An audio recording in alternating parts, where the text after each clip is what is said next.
Welcome, everyone, and we'll begin with our presentation. Welcome to the Office of the Illinois Works 2025 Grantee Manual Session 1. Thank you for taking time out of your busy schedule to join us. The 2025 Illinois Works Pre-Apprenticeship Grantee Manual is comprised of 14 sections, which we will cover in 3 different webinars over the next month. My name is Dr. Carlita Austin, and I'm excited to be here with you today. I'd like to now introduce you to a few of our facilitators. Monica, can you please unmute yourself and introduce yourself? Absolutely. Good morning, everyone. Thank you for joining us. I'm Monica Pruitt. Thank you, Monica. Dan, can you also unmute and introduce yourself? Good morning, everyone. Welcome to the session today. Thank you. Illinois Works has a team of passionate experts committed to supporting your pre-apprenticeship program success. Here are our members of our team: Dr. Norman Ruano, Deputy Director of Illinois Works; Ms. Monica Pruitt, Grant Manager; Mr. Edwin Sanchez, Grant Manager; Ms. Rosalind Simmons Lindsay, Grant Manager; Mr. Dan Martinez, Financial Grant Manager; Ms. Heather Harrison, Financial Grant Manager; Ms. Sue Ridings, Monitoring Grant Manager; Dr. Jeff Doolittle, Instructional Designer and Professional Coach; Dr. Carlita Austin, Instructional Designer and Professional Coach; Dr. Fumi Apantaku, Instructional Designer and Professional Coach; Miss Olivia Meisenbach, Technical Writer; and Dr. Gia Suggs, Professional Development Lead, Instructional Designer and Professional Coach. Also, a team of accountable for the Apprenticeship Initiative, and there's a team accountable for the Bid Credit Program, a program that was recently launched this year. Illinois Works was created as a result of Governor Pritzker's historic $45 billion capital plan and his commitment to expanding equity in Illinois' construction workforce. As an Illinois Works grantee, you are now a part of this exciting new initiative that will create opportunities for Illinois businesses, communities, and families. Illinois Works consists of 3 key programs. The Illinois Works Pre-Apprenticeship Program is the second program that was implemented, the first being the Apprenticeship Initiative. This training is the first of a 3-part series that reviews each section of the 2025 Grantee Manual to ensure grantees can effectively implement their Illinois Works Pre-Apprenticeship Program. Over the next 3 hours, we will cover the first 3 sections of the 2025 Grantee Manual. Please note that throughout this session, facilitators will refer to the Illinois Works Pre-Apprenticeship Grantee Manual page numbers, tables, templates, exhibits, and sections. All guidance and references in this session are from the 2025 Grantee Manual. The manual includes exhibits and templates for your convenience. Now you will be receiving the 2025 Illinois Works Pre-Apprenticeship Grantee Manual within the next few days as it is being published. Webinar 1 will cover the following sections. Section 1, Introduction to Illinois Works. Section 2, Program Culture. And Section 3, Staff Roles, Partnerships and Provider Relationships, and Leveraged Resources. So here are our course objectives. By the end of this training, learners will be able to describe the relationship between DECO and Illinois Works, identify the Illinois Works 3 key programs and role of the career services, reference Illinois Works definitions, articulate the Illinois Works program core values, list Illinois Works staff roles, measure cultural elements, incorporate diversity, inclusion, belonging, and equity, which we call DIVE, into your program design, comply with legal expectations, explain the critical role of partners, differentiate between partners and providers, implement an MOU, and overcome barriers to successful partnerships. Please note, this session is being recorded and will be made available for review on our Illinois Works Partner Guide website. The link to the Illinois Works Partner Guide is available in the chat. Any questions before we proceed to the next session?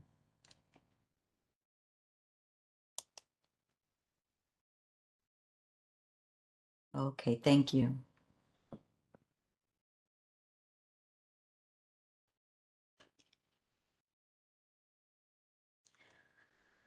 In order to be, so this will be our welcome and introduction to you as well. And by the end of this section, you will be able to utilize WebEx features, identify course participants, identify what you hope to learn from this training.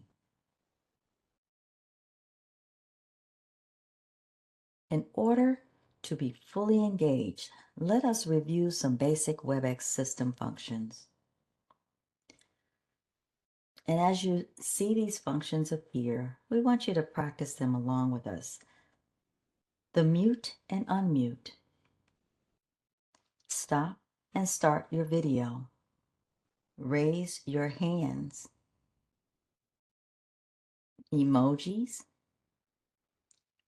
and the chat.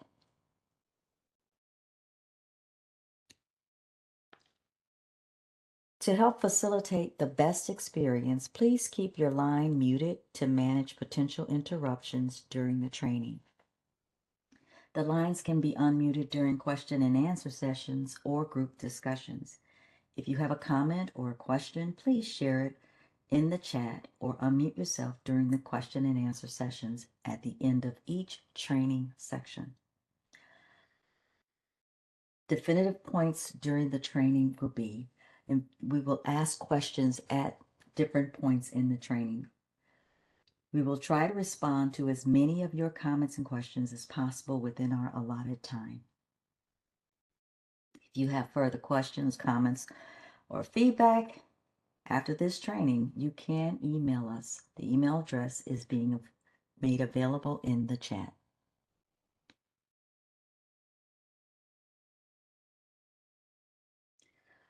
What you see on your screen, and we are about to enter into a Mentimeter question and answer session. There are 3 ways that you can access Mentimeter. To the right of your screen, you will see Continue. If you press the Continue button, you will be able to access Mentimeter. If you have a cell phone device, you may also use the QR code that is on your display screen, as well as the link that is provided in the chat. This will allow you to fully participate during this training, as well as provide us with the feedback at the end of the training.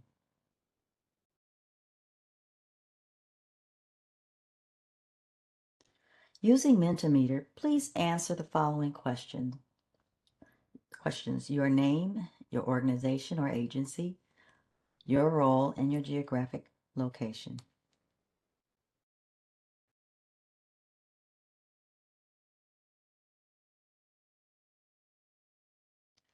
Okay, so we have several responses here. Vicki from Southwestern Illinois College, welcome. Robert Beckham from Bethel Family, welcome. Heather Harrison, thank you for joining us, Heather. Alina Sariano from Metropolitan Family Services. We have someone from Rebuild Exchange, Will McWaman. Jackie Lawson from program administrator from Foundation Skills, Illinois Foundation Skills. Daisy from HICEA. Anna from Hire 360, Girls Light Our Way.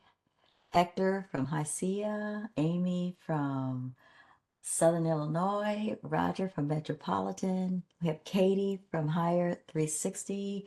What else do we have in the room? We have quite a few people. Latina from Innovation. Nia from Wraparound Services from Innovation. Richard from Rock Island. Oh my gosh, you guys are in the space. Thank you. Welcome, welcome, welcome. We have some more from Bethel, from CAPS, from Southwestern Illinois. Oh, if I miss you, I apologize. You're just coming in like a flood. We have Shannon from Regional Office Education Springfield.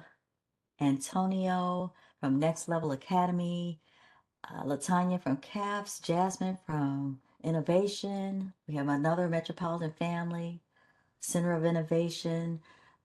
We have Morgan, Ferris. We have quite a bit of you in here. Thank you so much. Thank you all for being here. The next question I'd like to ask is, what excites you about Illinois Works Pre-Apprenticeship Program?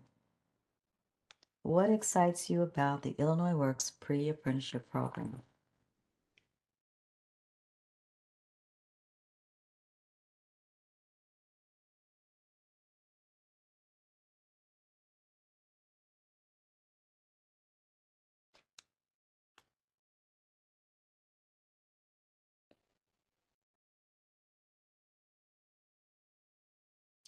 We have one response that starts off with being able to help candidates get into trades. Wonderful. The opportunity to help others, impact on people's lives and careers. Helping participants find a way forward. I love that. It gives us an opportunity to help people improve and direct their own future. Yes, getting locals into good paying jobs, being able to uplift people's lives in a steady career, the opportunity to uplift and the resources to support them, the outcomes of helping people and program participants enter a solid career path. Wow, you guys have got some great mission efforts going on here, empowering participants to build a life they can be proud of, high degree of support and accountability for all involved, helping our students find careers, the opportunity to help participants find a new career. Wonderful. Thank you all. And our last question, is there anything in particular you are hoping we cover today?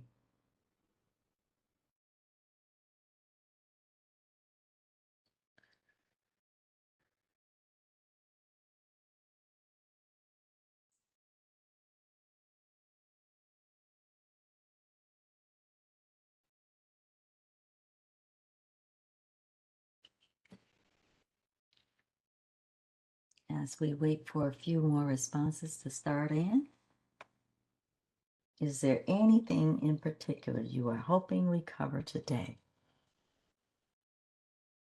Any changes in regard to barrier reduction and wraparound services? Very good. Those are important. Anyone else?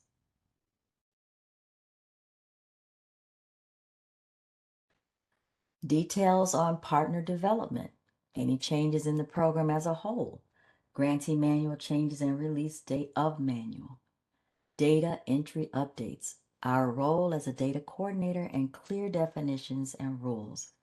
Updates and clarifications of processes, new changes, all the important things we need to know. What did most organizations struggle with from the manual that could be clarified? That's a really good point. And then one person says, I'm open to everything. I love that attitude. Thank you all for participating.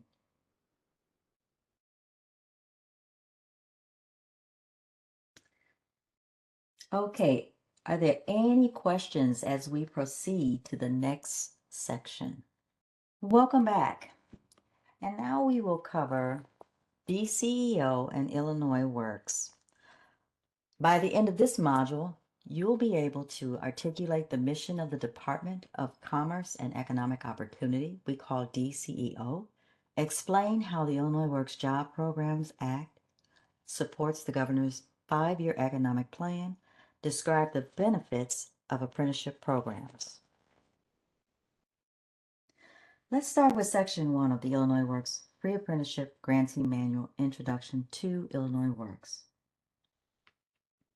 Illinois Works was created as a result of Governor Pritzker's historic $45 billion capital plan, Rebuild Illinois, and his commitment to expanding equity in the Illinois construction workforce. This is a top priority of the governor's 5-year economic plan. With this new capital funding set to pave the way for tens of thousands of jobs over the next decade, the Illinois Works Jobs Program Act was intentionally designed to increase equity and opportunity in capital construction jobs. The intention is to reinvigorate the workforce in Illinois for the years to come. In the link, you will see the Illinois Economic Plan, which is being shared in the chat. Illinois Works is an innovative workforce development model. This unique and innovative model creates the job demand, talent pipeline, and incentives to hire and retain. Typically, workforce development models have one or perhaps even two of these key components. Any one or combination of any two would substantially impact the workforce. However, the Illinois Works program is innovative because it encompasses all three of these key components to create a comprehensive response to workforce development from various angles. Illinois Works is a one-of-a-kind initiative and is in a unique position to make a big difference. DCEO and Illinois Works. So let us start by taking a deeper dive into the relationship between the Department of Commerce and Economic Opportunity, the Office of Illinois Works, the Illinois Works Job Program Act. The Office of Illinois Works is housed within the Illinois Department of Commerce and Economic Opportunity. To access DECO's information, go to the DCEO's website, which is on your screen, and the following link to the new DCEO website in the chat is being provided.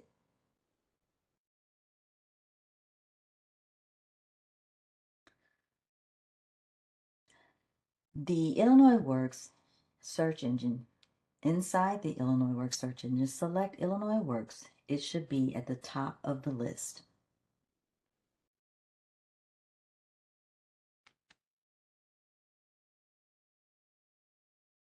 As well. Moving on to Illinois Works Job Program Act page. Select Illinois Works and the DCEO Illinois Works Job Program Act page will appear along with the information regarding each of the three key programs and links to access each program's page. The Department of Commerce and Economic Opportunity's mission is to support and maintain a climate that enables a strong economy for our customers, taxpayers, businesses, workers, and communities by keeping, attracting, and growing businesses, maintaining a skilled workforce, and enhancing communities so that the climate here is one in which businesses, small and large, and their workers can succeed to the greatest extent possible.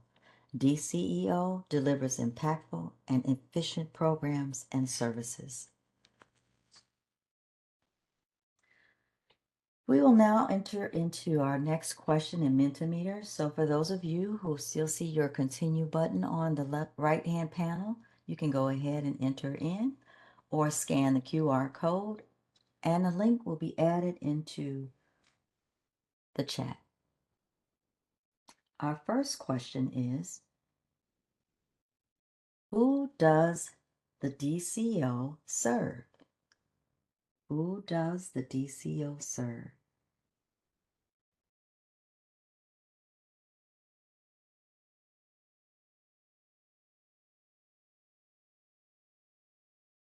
All right, let's see what we have. Everyone, I love that. Workers and employers, participants, trainers, people of Illinois. Again, people of Illinois, yes. Employers, families, residents, the public. These are great answers. Very good. Thank you. Thank you for your participation. Those were very good responses. Our customers include taxpayers, businesses, workers, and communities. Thank you for that. The Office of the Illinois Works. The Department of Commerce and Economic Opportunity oversees the Office of Illinois Works and is a top priority of the governor's 5-year economic plan.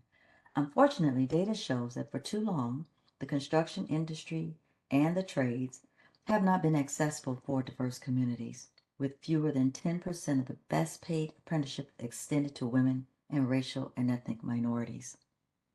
With this new capital funding set to pave the way for tens of thousands of jobs over the next decade, the Illinois Works Jobs Program Act was intentionally designed to increase equity and opportunity in capital construction projects. The Illinois General Assembly is the bicameral legislature of the state of Illinois and is comprised of its Illinois House of Representatives and the Illinois State. The Illinois General Assembly passed the 30 Illinois CS 559, which is the Illinois Works Jobs Program Act, on June 28th of 2019. Through the Illinois Works Jobs Program Act, the Illinois General Assembly appropriated funds for the pre-apprenticeship program. The Illinois Works Jobs Program Act is a statewide initiative to ensure that all Illinois residents have access to state capital projects and careers, including in the construction industry and building trades. The goal is to provide contracting and employment opportunities to historically underrepresented populations in the construction industry and the trades. You can access the Illinois Works Jobs Program Act from the Illinois General Assembly's website. The link is now being added in the chat.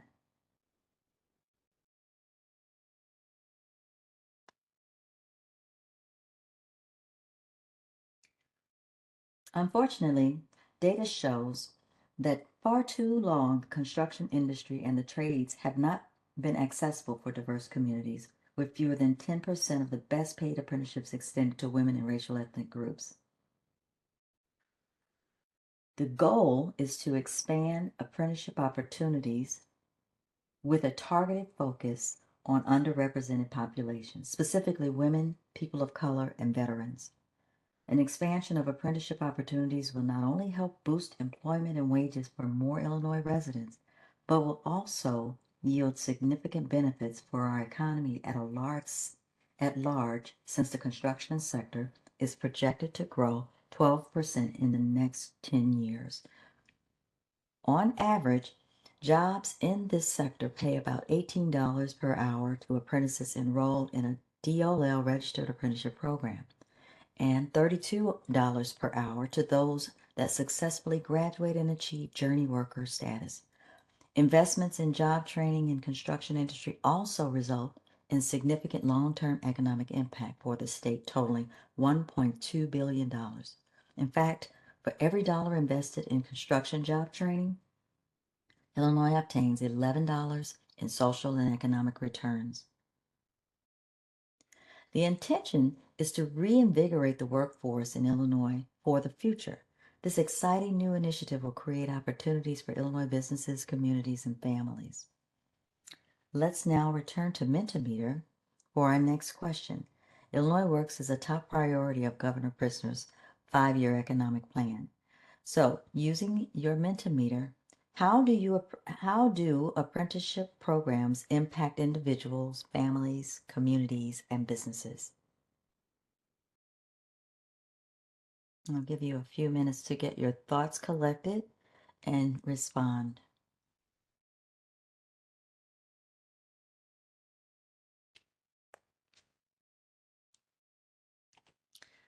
I see some responses here. By skill development, hope for a better living, stability, education, and experience. Economic stability. I'm seeing that word a little bit more than the others. What else do we have? We have training, we have other opportunities, better opportunities. Yes. Skill development. Very good. Thank you all for your participation. These were some great responses. I like that last one, living wages. We all need that. A hope for a better life. How do apprenticeship programs impact individual families, communities, and businesses? You've given me some great recommendations. Any questions before we proceed to the next section? There are no questions in the chat. We're going to jump into Illinois Works programs. By the end of this section, you will be able to list the 3 key Illinois Works job programs that together create a unique and innovative 3-pronged workforce development model. You'll be able to describe each of the DCO Office of Illinois Works programs and Illinois Works apprenticeship program Illinois Works Pre-Apprenticeship Program and the Illinois Works Bid Program. And finally, you'll be able to describe the role of Illinois Career Services. Are there any questions before we begin? Okay. Seeing none, let's jump into the three key programs. The Illinois Works Jobs Program Act outlines three key Illinois Works programs: the Illinois Works Apprenticeship Initiative, the Illinois Works Pre-Apprenticeship Program, the Illinois Works Bid Credit Program, and we're going to review each of those in more detail. This program opens doors of opportunity into the construction industry and the building trades. It applies to public works projects with an estimated cost of $500,000 or more. This includes capital grants, loans, and direct capital contracts and awards. The goal is for the U.S. Department of Labor certified apprentices, not limited to pre-apprenticeship program graduates, to perform 10% of total labor hours actually worked in each prevailing wage category, or 10% of the estimated labor hours in each prevailing wage category, whichever is less. Of the 10% goal, half of the apprenticeship hours must be performed by Illinois Works, Climate Works, or Highway Construction Career Program graduates. By having an established goal, contractors generally find themselves needing to hire more apprentices, resulting in higher demand for apprentices. Okay, next slide, please.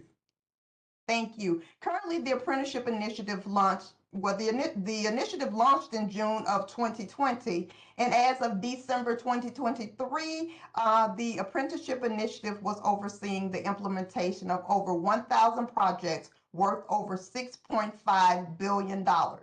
The Apprenticeship Initiative manages all of this by using a real-time reporting system that utilizes Smartsheet technology. The next DCO Office of Illinois Works key program we will review is the Illinois Works Pre-Apprenticeship Program, the primary reason we're all here.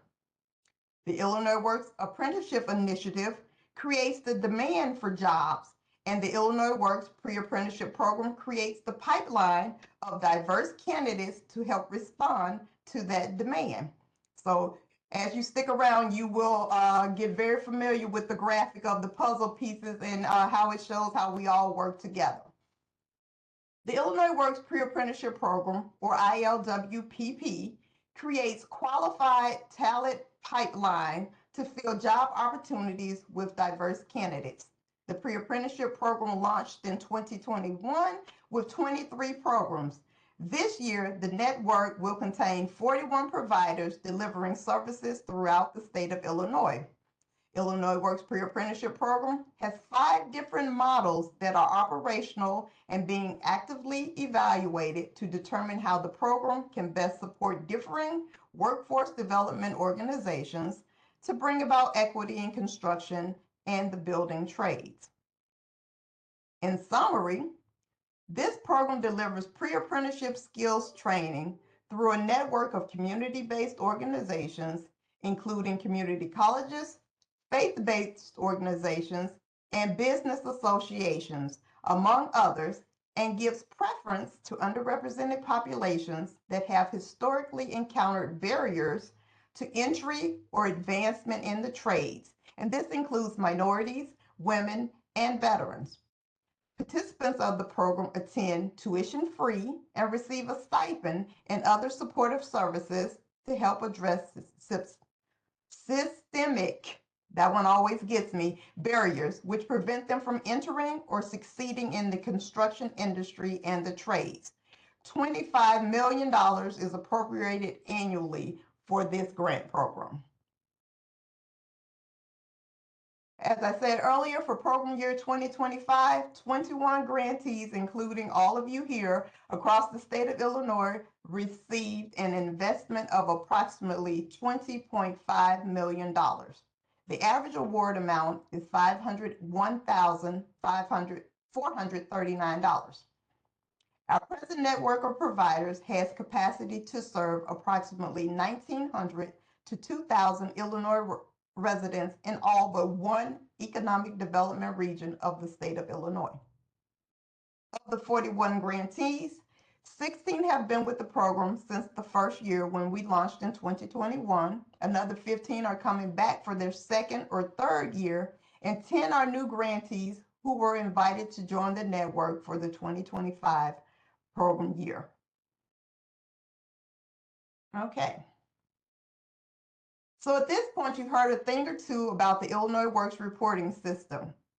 Illinois Works is committed to leveraging technology for continuous program improvement. This includes the Illinois Works Reporting System, or IWRS. The Office of Illinois Works, in partnership with Southern Illinois University's Center for Workforce Development, designed the Illinois Works Reporting System, launching in February of 2022. Due to the custom design, IWRS allows grantees to track pre-apprenticeship program inquiries, participants, and grantee partnerships. This system also allows programs to track key information about participants' progress throughout their engagement with the program, and this includes their application, enrollment announcements, career and support service assessments, enrollment in training modulars, attendance, and training completion. IWRS data is used for program compliance, reimbursement, and the longitudinal study of our programs. IWRS is the definitive source for program data. Therefore, it is critical that your organization prioritizes IWRS data entry. As you heard during our face-to-face time in Naperville, and I'm depending on you all to remember the answer. If it's not in IWRS, I know you're all muted, so you can't say it with me. It didn't happen. Your onboarding schedule includes IWRS trainings. To register appropriate staff for onboarding sessions, a link is being provided for you in the chat. You will be able to see all of the sessions being offered along with the registration link for each.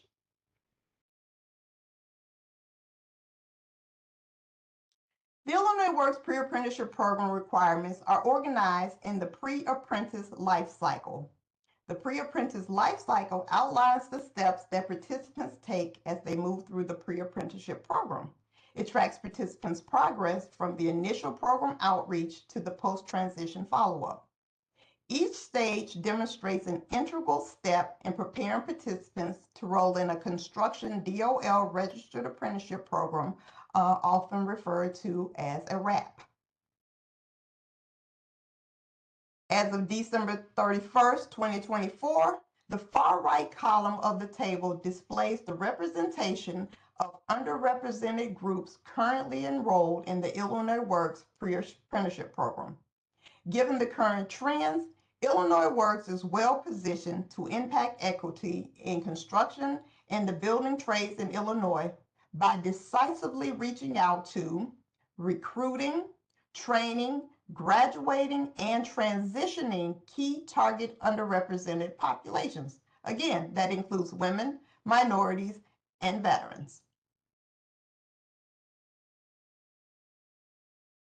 In addition, grantees have access to the Illinois Works heat map. This is one of the many tools that Illinois Works is making available to its grantees to support their success.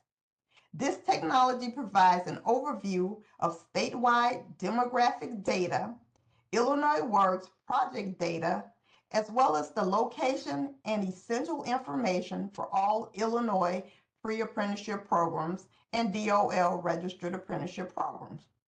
Grantees can access information regarding, again, the Illinois Works Pre-Apprenticeship Program, concentration of underrepresented populations, economic development regions, Illinois Works projects by county, and of critical importance, DOL registered apprenticeship programs. This map is utilized by both the pre-apprenticeship program and the apprenticeship initiative to connect the public with local training programs as well as contractors with apprentices. The map's coloring demonstrates the number of Illinois Works projects happening in each county, with the dark pink circle symbolizing higher concentrations and darker teal representing a lower concentration. The red circles on the map represent the concentration of the underrepresented populations as outlined by the Illinois Works Jobs Act, which includes women, individuals of color, and veterans. The blue squares represent DOL registered apprenticeship programs, and the yellow stars represent the Illinois Works pre-apprenticeship program funded pre-apprenticeship programs.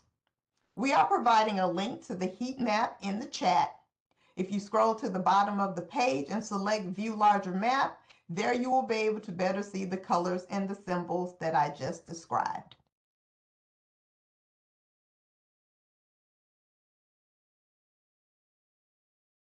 So the last of the three DCEO Office of Illinois Works program key programs we will discuss is the Illinois Works Bid Credit Program. The Apprenticeship Initiative creates the demand for jobs. The Illinois Works Pre-Apprenticeship Program creates the pipeline of diverse candidates to help respond to that demand. To complete the puzzle, we have created incentives to help ensure that the Illinois Works Pre-Apprenticeship Program graduates are hired and retained by contractors and subcontractors. The Illinois Works Bid Credit Program incentivizes contractors to hire and retain a diverse pool of candidates. It allows contractors and subcontractors to earn bid credits by employing apprentices who have completed the Illinois Works Pre-Apprenticeship Program. Bid credits can be used towards future bids for public works projects funded by the state of Illinois or contracted by an agency of the state. In summary, the Illinois Works Bid Credit Program allows contractors and subcontractors to earn bid credits for use towards future bids for public works projects contracted by the state or an agency of the state. Bid credits can only be earned by employing apprentices who have completed the Illinois Works Pre-Apprenticeship Program on any project, public or private. DCEO determines the bid credit earning rate by rule based on labor hours worked on state contracted public works projects by apprentices who completed the pre-apprenticeship program. The rate is published and may include maximum bid credits allowed per contractor, per subcontractor, per apprentice, per bid, or per year. The Illinois Bid Credit Bank was also established and administered by DCEO. DCEO developed a Smartsheet platform for tracking the bid credits for participating contractors and the Illinois Works graduates that they employ. Currently, the bid credits program rules are in the final approval stage. However, the bid credit team has been attending events across the state to outreach the program since the fall of 2023. Contractors and subcontractors can register for a bid credit program account, and monthly the bid credit program team provides an informational webinar on the advantages of the bid credit program for those who are interested. Finally, we'll talk about career services. Career services is where graduates and contractors' jobs come together. Career Services connects all three Illinois Works programs, offering Illinois Works grantees the opportunity to add graduates to a candidate pool for contractors and employers seeking to hire or sponsor apprentices. The Illinois Works Career Services team enables contractors to connect with qualified Illinois Works pre-apprentices with the aim of hiring them as apprentices in DOL registered apprenticeship programs on their jobs. In the beginning, we expect them to come to Illinois Works Career Services in order to fulfill their obligations under the 10% rule and or to be able to apply for bid credits through the bid credit program. It is our hope that eventually they are coming to career services because your pre-apprenticeship graduates are the best workers out there and they are competing to hire them. So in this next slide, we're going to talk about how this works. Contractors needing to comply with 10% apprenticeship goal or who are interested in earning bid credits reach out to career services to look for qualified candidates to hire and sponsor into DOL registered apprenticeship programs. When a job becomes available, a contractor who wishes to hire an Illinois Works graduate completes a job order request. When that request has been processed, Career Services identifies all Illinois Works pre-apprenticeship program graduates who meet the contractor's criteria. It does so by using a custom database called the Career Pathways Management System, or CPMP. Once a list has been generated, a unique job vacancy and application link is sent to grantees responsible for those candidates. Grantees are responsible for working with their candidates to complete the application. A current, updated candidate resume must be uploaded with the submission. I would like to reiterate here that grantees are responsible for keeping their graduates' information current in IWRS. This is highly important because that's where the CPMP platform will look for job matching if not enough applicants apply for the job. Illinois Works will provide training on the Career Pathways Management platform later on in the grant year. To see the professional development schedule and register for the training, see the Illinois Works partner guide. And I believe that link is probably being placed in the chat now. Okay. Just one more thing here. Just one more slide. In the meantime, we would like to highlight the Career Pathways Management Platform. The CPMP platform facilitates job matching by tracing the professional qualifications and trajectory of Illinois Works pre-apprenticeship program graduates and the place for contractors to seek graduates of Illinois Works pre-apprenticeship program. It is a platform where jobs with employers who are interested in Illinois Works pre-apprenticeship program graduates are advertised, that enables fast and accurate matching and communication, and that enables your graduates to apply for the right job for them. However, the system is only as good as the data in it. That's why it's important to keep graduate information updated and current. As I said before, Illinois Works will provide training on the Career Pathways Management platform later in the year. And again, you can refer to the link in the chat for the entire professional development schedule. I know I went through that kind of quickly, but are there any questions before we move on to the next section?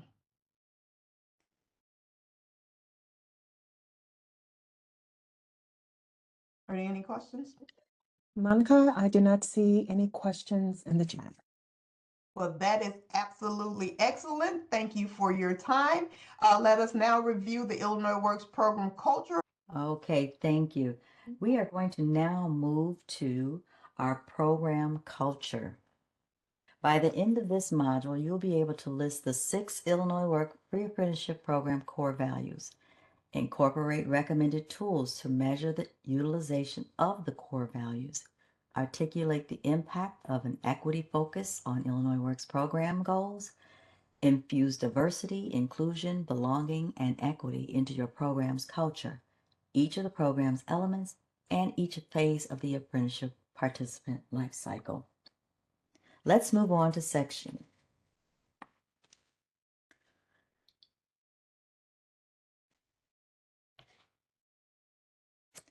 Using Mentimeter,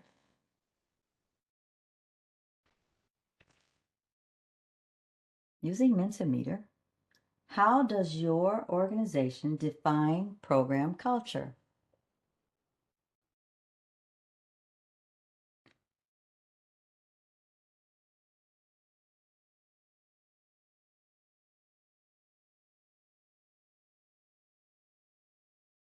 How does your organization define program culture? This is a very important question.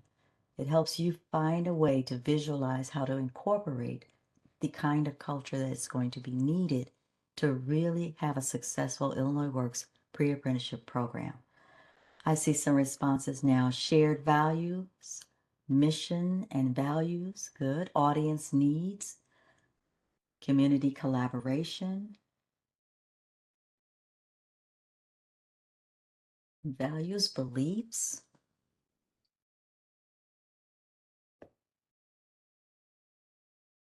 Good. I see more empowering families, supporting communities, acceptance, more on empowerment, stability, sustainability, empathy, safe space. Very good. Partnerships. Everyone has an opportunity. And I see the bigger word in the middle, beliefs. Yes. Thank you guys. These were great responses.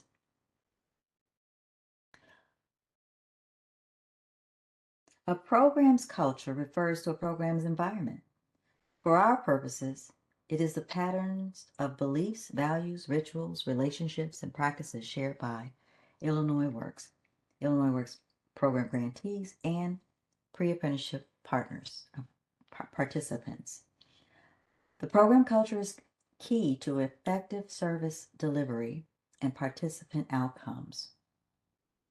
There are 4 core components to the Illinois Works program culture: honoring the program core values, tools to measure cultural elements, understanding the impact of Illinois Works equity focus, and incorporating diversity, inclusion, belonging, and equity. Each of these should be incorporated throughout the program from the initial contact with each participant, emphasized during training, and reinforced while transitioning participants into an apprenticeship program and employment. So let us now return to Mentimeter for our next question. The question is, what elements or characteristics do you think would create a positive and impactful pre-apprenticeship program culture? And this is a really good question to think about. What do you think are the elements that are going to make your program a positive environment and a positive culture?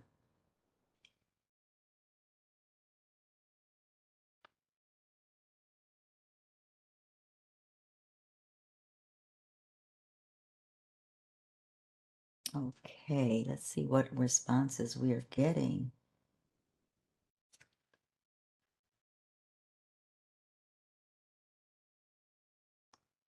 So we have honesty, experienced education, consistency, allow voices to be heard, inclusion, communication, accountability, grace, acknowledging culture, support based on need, acknowledging differences, support learning environment, standards and practices, empathy, consistency, caring, transparency, discarding biases. These are wonderful responses. Thank you all for participating.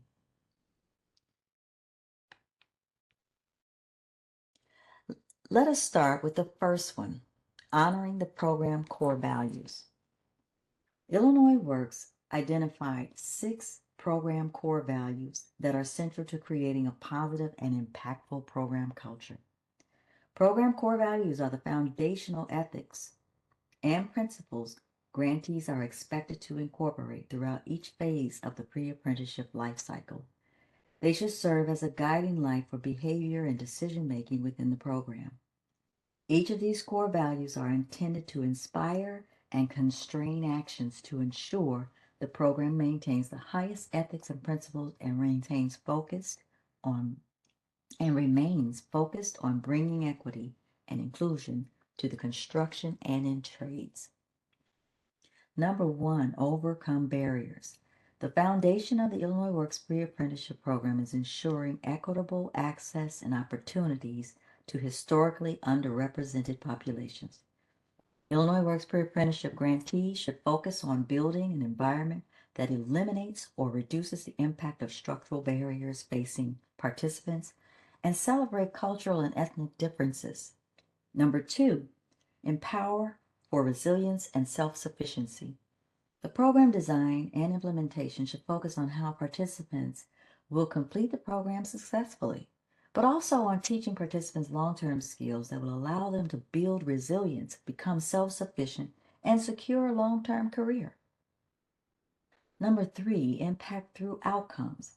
People and programs grow when goals are set and outcomes are measured. Illinois Works pre-apprenticeship grantees are expected to track program and participant metrics and make adjustments to cultivate further success or strengthen weak points.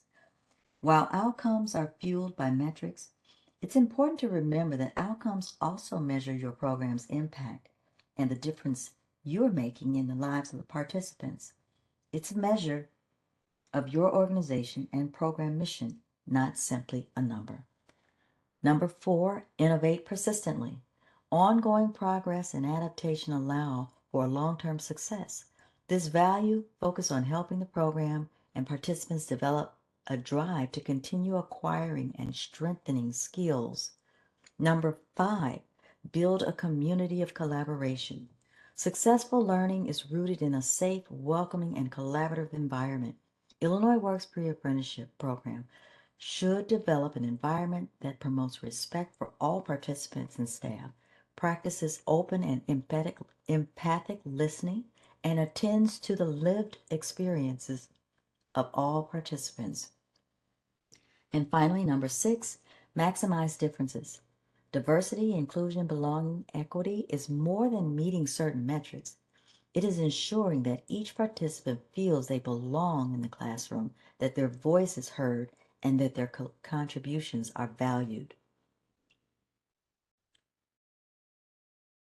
Each program core value is rooted in the ultimate goal of the pre-apprentice program: bring about diversity, belonging, inclusion, and equity in the construction and building trades. We will talk more about diversity, belonging, inclusion, and equity shortly. Now that we've covered honoring the program core values, let's move to the second component, tools to measure cultural elements.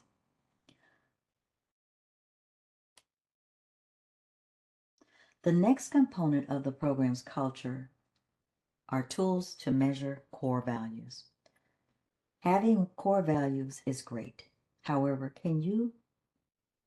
how can you be assured that your program staff and instructors are performing in a way that conforms to those values? How do you know which components of your program are hitting the mark and which require improvement? In the words of Clement Stone, don't expect what you don't inspect. You must proactively inspect your program's performance. You must measure. Measuring cultural elements can be different, but it is possible. The Illinois Works Pre-Apprenticeship Program's 2025 Grantee Manual provides a Table 2 Cultural Strategies Measurement Matrix on page 39, which makes recommendations for measuring the core values. So now we'll return to Mentimeter with our next question. Which Illinois Work core value currently is a part of your program's culture? How do you demonstrate that?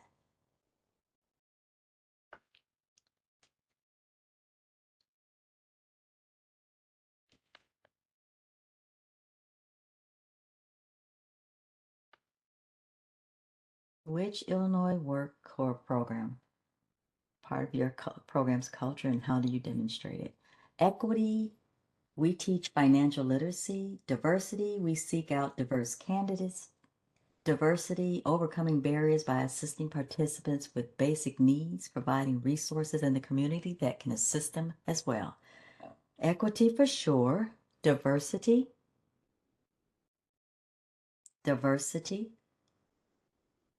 Anything else? Okay. We may have a few more that are trying to come in. There we go. Reducing barriers. We learn what needs exist and attempt to overcome those challenges we are capable of. Diversity implemented in the classroom culture. Inclusion and belonging are central email. All right, very good. Thank you all for sharing your responses. We have one more, equal opportunity. We have diversity implemented in classroom culture, belonging. We approach our participants with empathy and accommodation. Very good. All right, thank you for sharing. The first value is overcome barriers. Wraparound service assessment. Review the wraparound service data to identify additional patterns that provide services the grantee organizations do not have capacity to offer. Then we look at participant satisfaction surveys. Using the chat, identify what information might you be able to gather from a participant satisfaction survey that might help inform your pre-apprenticeship program. Do we have any responses in the chat? So far, we have nothing in the chat. Okay, thank you. So we'll move on. The next core value is empower for resilience and self-sufficiency. For the wraparound service assessment, this assessment can also act as a foundation for long-term planning for participants who may have needs beyond the program. While grantees are not responsible for the wraparound services beyond the program, grantees may seek to help students address these issues through alternate programs or develop plans that extend beyond graduation. Innovating persistently is the next core value. Program improvement plan. Using the chat, identify how a program improvement plan might inform your ability to innovate persistently.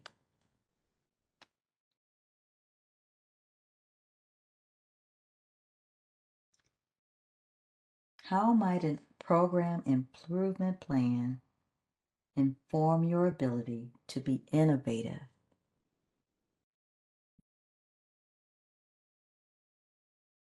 So far, there's nothing in the chat, but hopefully folks are typing. Okay, thank you. These tools can help you review your overall program data as well as participant-specific data. This data can be used to evaluate and improve key areas that might require additional creativity and innovation to effectively respond. Dr. Carlita, may I interrupt you because we do have a few responses before you move on? Okay, thank you. Share. Okay, I apologize for interrupting, but Vicky says that you can bring ideas that weren't thought of to the table. And Elena says, establish consistent schedule for checking feedback and adapting to challenges that come up. Very good. Thank you for those responses. Those are very good ideas. Next is impact through outcomes. Orientation and pre-transition career assessment. Setting goals and creating plans to achieve them increases the likelihood of success for participants. These career plans, in combination with the participant progress report, can help participants track movement toward their goals. Another point is the program improvement plan. In addition to being a tool utilized to help programs improve performance, these can also demonstrate the impact the grantee made in the previous year. This information can be used for their grantee annual reports or newsletters. Another point, monthly compliance progress reports. These can be used in preparation for your monthly program review with the Illinois Work Grant Manager to verify progress. Data that drives the monthly compliance report is from the IWRS system. The next core value is to build a community of collaboration. Non-discrimination, harassment, and bullying complaint forms and logs.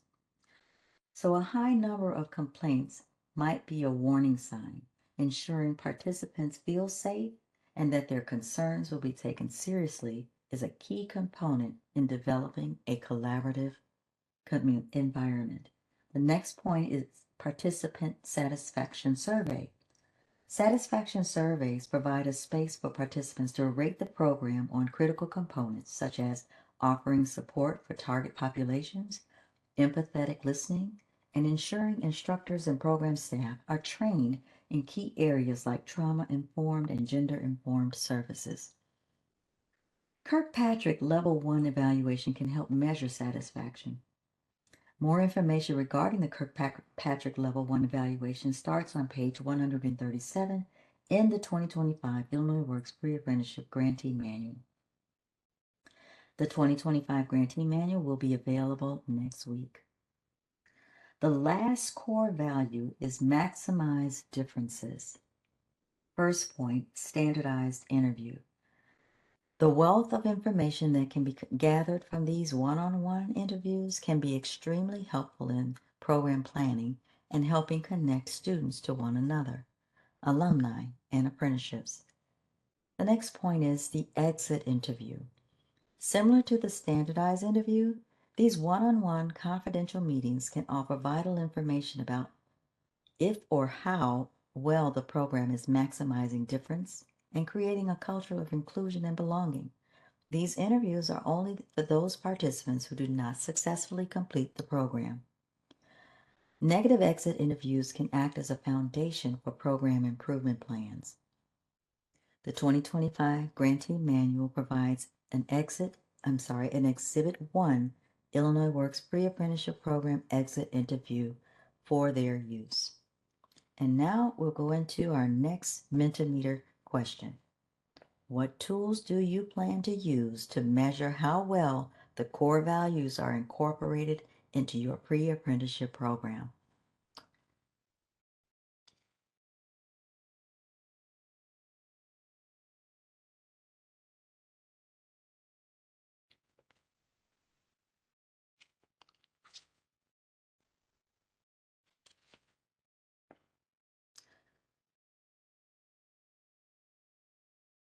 Again, that question is, what tools do you plan to use to measure how well the core values are incorporated into your pre-apprenticeship program? Beginning and ending surveys, focus groups. I like that focus group concept. Exit interview, feedback, more exit interviews, participant surveys, the manual, focus groups, interviews, pre and post tests, yes. More surveys at the beginning and the middle and the end. Surveys, continuous requests for input and advice on how they're learning, what would they like more or less of. Lunch and learns, pre and post assessments, and circle. I'm taking that to mean circle back. Surveys, exit interview, and calling clients to get feedback of their experiences with our program. I love that, calling them back, that contact with them directly. Very good. Thank you all for your recommendations and responses.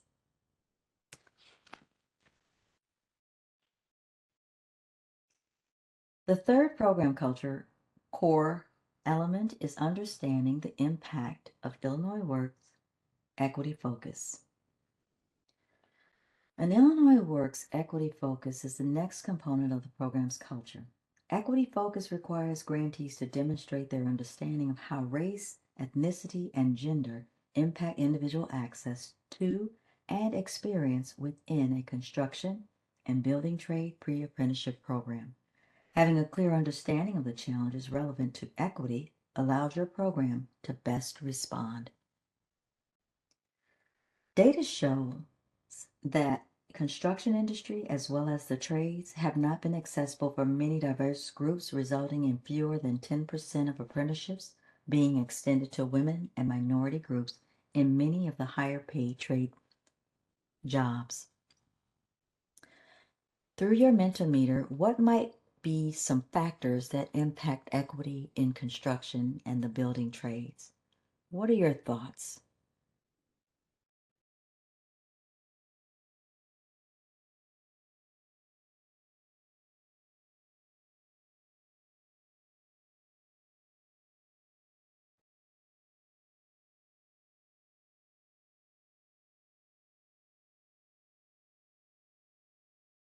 Give it a few more minutes. I think people are typing their responses. There we go. Old school mentality, closed minds. I love that. Education, informal networks, stereotypes, employer biases, racism, knowledge about, I lost that one, implicit bias, informal networks, few mentors, knowledge about the industry, bad social norms, childcare availability, few mentors. Did I say anything else? All right. Thank you all. Any more? Apathy. Yes. Lack of resources, lack of awareness, hard physical labor, bad social norms. Very good. Gender roles, childcare availability again, social walls. I think we've covered a lot of ground on that one. Thank you all again for sharing. The factors that impact equity. Factors that impact equity in construction and in trades include but are not limited to race, ethnicity biases, gender biases, negative perceptions regarding women working in the construction or building trades, knowledge regarding occupational opportunities within construction and the building trades, equal access to opportunities for training, hostile or unwelcoming workplace or environment and culture. Here's what we know. Many of you are in this work because you understand the relevant issues and the importance of diversity, belonging, inclusion, and equity with respect to unrepresented groups in construction and building trades. However, ensuring underrepresented groups can successfully enter occupations in construction and in the trades is not just about benevolence or doing the right thing. It is also a smart business. As you engage businesses and potential partners to support your program support services, wraparound services, and transition services, it may be necessary for you to make the business case, not just the ethics case. According to the research by McKinsey and Company, gender and ethnic cultural diversity continues to demonstrate a statistically significant correlation with financial performance. Diverse companies experience improved customer orientation, employee satisfaction, and decision making. Companies performing at the highest levels of success have all developed inclusion and diversity strategies for which they were strongly committed, according to studies. Closing the gender gap could add up to $28 trillion to the annual GDP by 2025, according to Watson. Moreover, companies in the top quartile for ethnic and racial diversity at the management levels were 35% more likely to experience financial returns above their industry's average, according to Hunt. Also, construction is experiencing a significant exodus of skilled labor due to the retiring of the baby boomers and out-mitigate migration from Illinois. Underrepresented populations can effectively fill those gaps. Including underrepresented groups allows companies to have access to the totality of the availability intellectual capital of Illinois. Companies that take advantage of the intellectual capital available to them will also experience the benefits. Improving opportunities for underrepresented groups is a win-win strategy. So you serve a critical role. The demand for construction workers creates a window of opportunity to increase the underrepresented group's access to jobs in the construction industry and the building trades. Illinois Works' three key programs maximize this opportunity by creating the demand for jobs, creating the pipeline of diverse candidates to help respond to that demand, and then providing incentives to help ensure program graduates are hired and retained by contractors and subcontractors. You serve a critical role in helping fulfill this mission by implementing programs and services that remove barriers, create a welcoming environment, and ensure underrepresented groups can successfully enter occupations within construction and the building trades. So diversity, inclusion, belonging, and equity.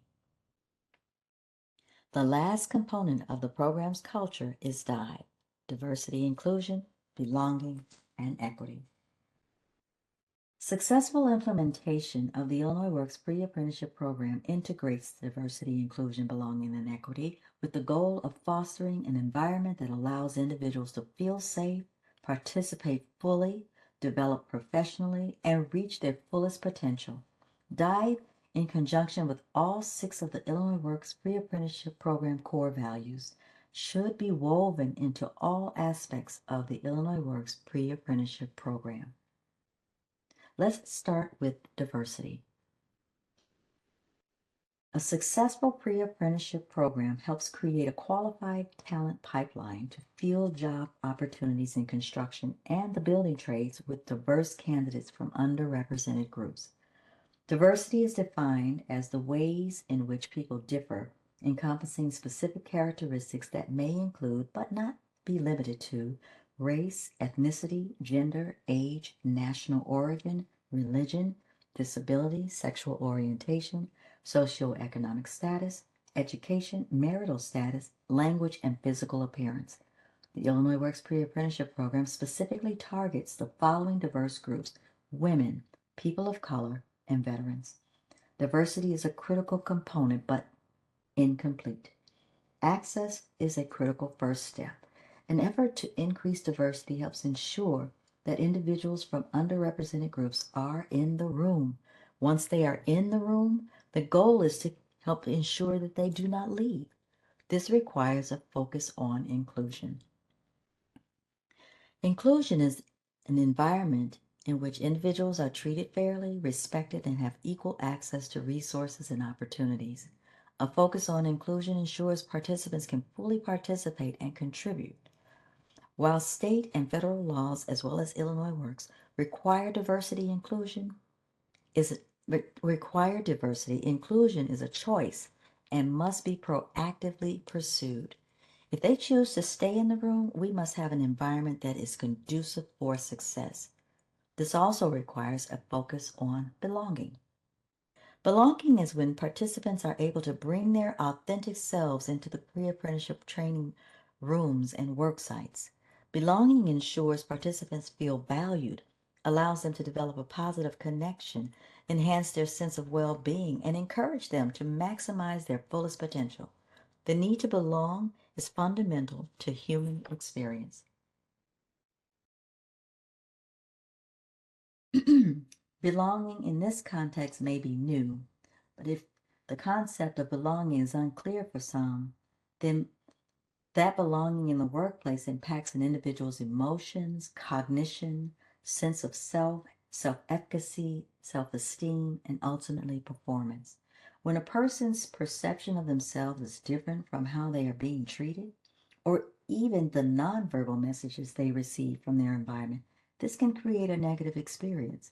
Belonging mitigates the conflict between who an individual knows themselves to be and how their immediate environment can make them feel.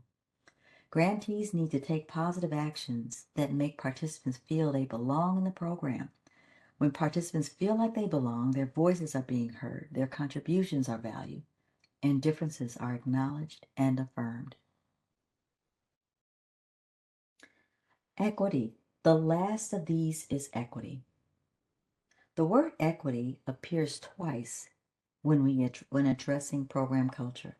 We initially addressed the importance of having an equity focus.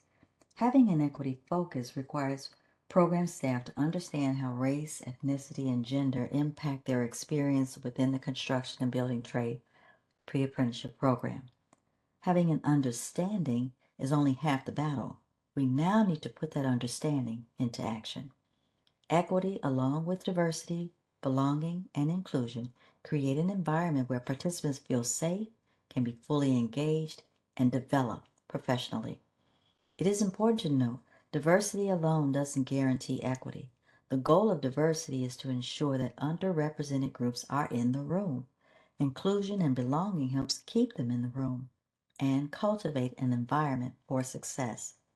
Whereas equity advocates for everyone receiving the same thing.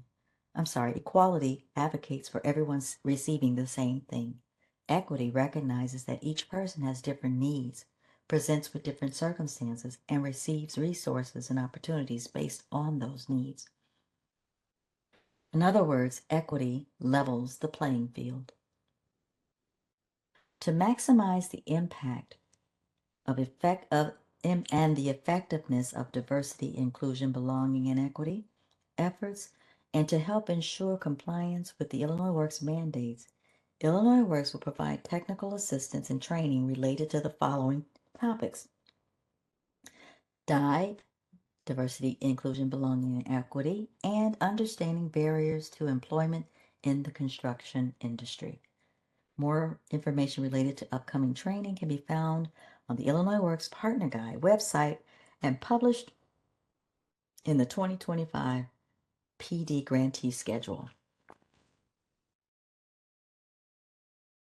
Successful programs require diversity, belonging, inclusion, and equity. Each of these should be infused throughout the entire pre-apprenticeship life cycle. Any questions before we proceed to the next section? I'm sorry, no, Carlita, there are no questions in the chat. Okay, thank you, Monica. And we will now turn it over to Dan Martinez. Excellent. Thank you very much. So we are going to stay in section 2 of the grantee manual. It's module 6 of this presentation, but it's still section 2 of the grantee manual, and we're going to discuss legal implications and then address the pre-apprenticeship life cycle again. So the purpose of this discussion is to ensure that you are all able to avoid potential legal consequences by implementing a comprehensive anti-discrimination, harassment, and bullying policy, and develop a reporting and routing process for any issues. And then, as I mentioned, we will introduce each phase of the pre-apprenticeship life cycle. So section 2, which discusses program culture, is also where you will find a discussion on these legal implications. And this is important because effective program cultures are free of discrimination, harassment, bullying, and other emotional or physical harm. So not only are these behaviors unethical and ineffective in an education environment, but in many cases, they are against the law. So let's take a look at each of these definitions. First, we have discrimination. Discrimination is a bias or prejudice resulting in the denial of opportunity or resulting in unfair treatment when creating and applying policies. It could happen during hiring, training, promoting, firing, laying off employees, or in any other terms or conditions of employment or program participation. Now, harassment can be a wide range of unwelcome or offensive behaviors. And although they're usually thought of as being repetitive, they don't always have to be.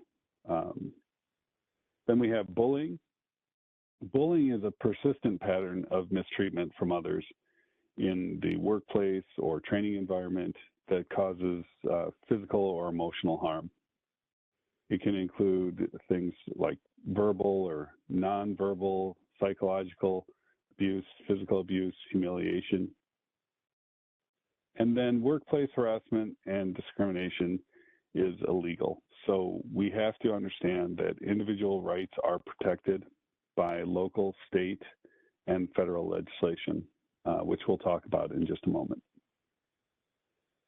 So these things are all clearly contrary to the Illinois Works program core values that Carlita had just discussed. We talked about some of those core values being empowering for resiliency and self-sufficiency, building a community of collaboration, and maximizing differences. So let's jump into Mentimeter, and I think we're going to play a little game to see if we can identify and determine which category the different behaviors fall into. So here we go with question 1. So you're all in Mentimeter and are ready to answer these questions. So an instructor yells at a participant in front of the class, calling him lazy and telling him that he will never achieve anything. What type of behavior is that? Is that discrimination, harassment, or bullying?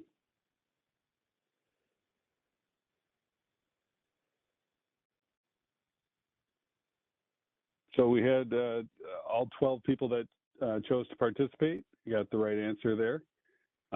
So congratulations. Let's move on to question number 2. Here we have childcare issues prevent a participant from arriving on time. The case manager tells her that he can help her if she would go on a date with him. So is that harassment, discrimination, or bullying?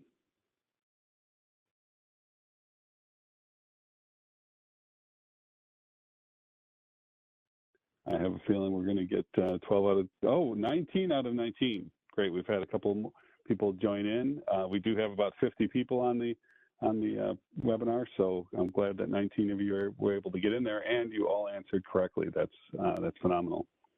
So our last question is: an applicant is redirected from the program because it is believed that any physical limitation would be a hardship on the program and the applicant.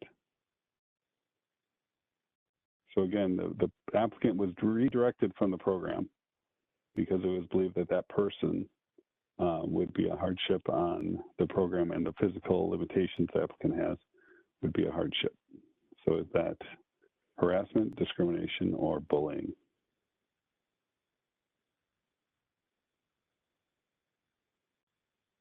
There we have discrimination, and we had 20 out of 20. So good job, everyone. Let's check our leaderboard here. It all came down to speed. Elena, great job. Almost 3,000 points there. Very quick reflexes. Well done. All right. So we had talked about I had mentioned earlier that, not only are certain behaviors contrary to what we're trying to accomplish, right, but they can also have legal implications. And it's important to be aware of the actual statutes related to harassment and discrimination. So starting with Title IX of the Education Amendments Act of 1972, which states in part that no person in the United States based on sex should be excluded from participating in, be denied the benefits of, or be subject to discrimination under any education program or activity receiving federal financial assistance. Title VII of the Civil Rights Act of 1964 prohibits discrimination in employment based on race, color, sex, religion, or national origin.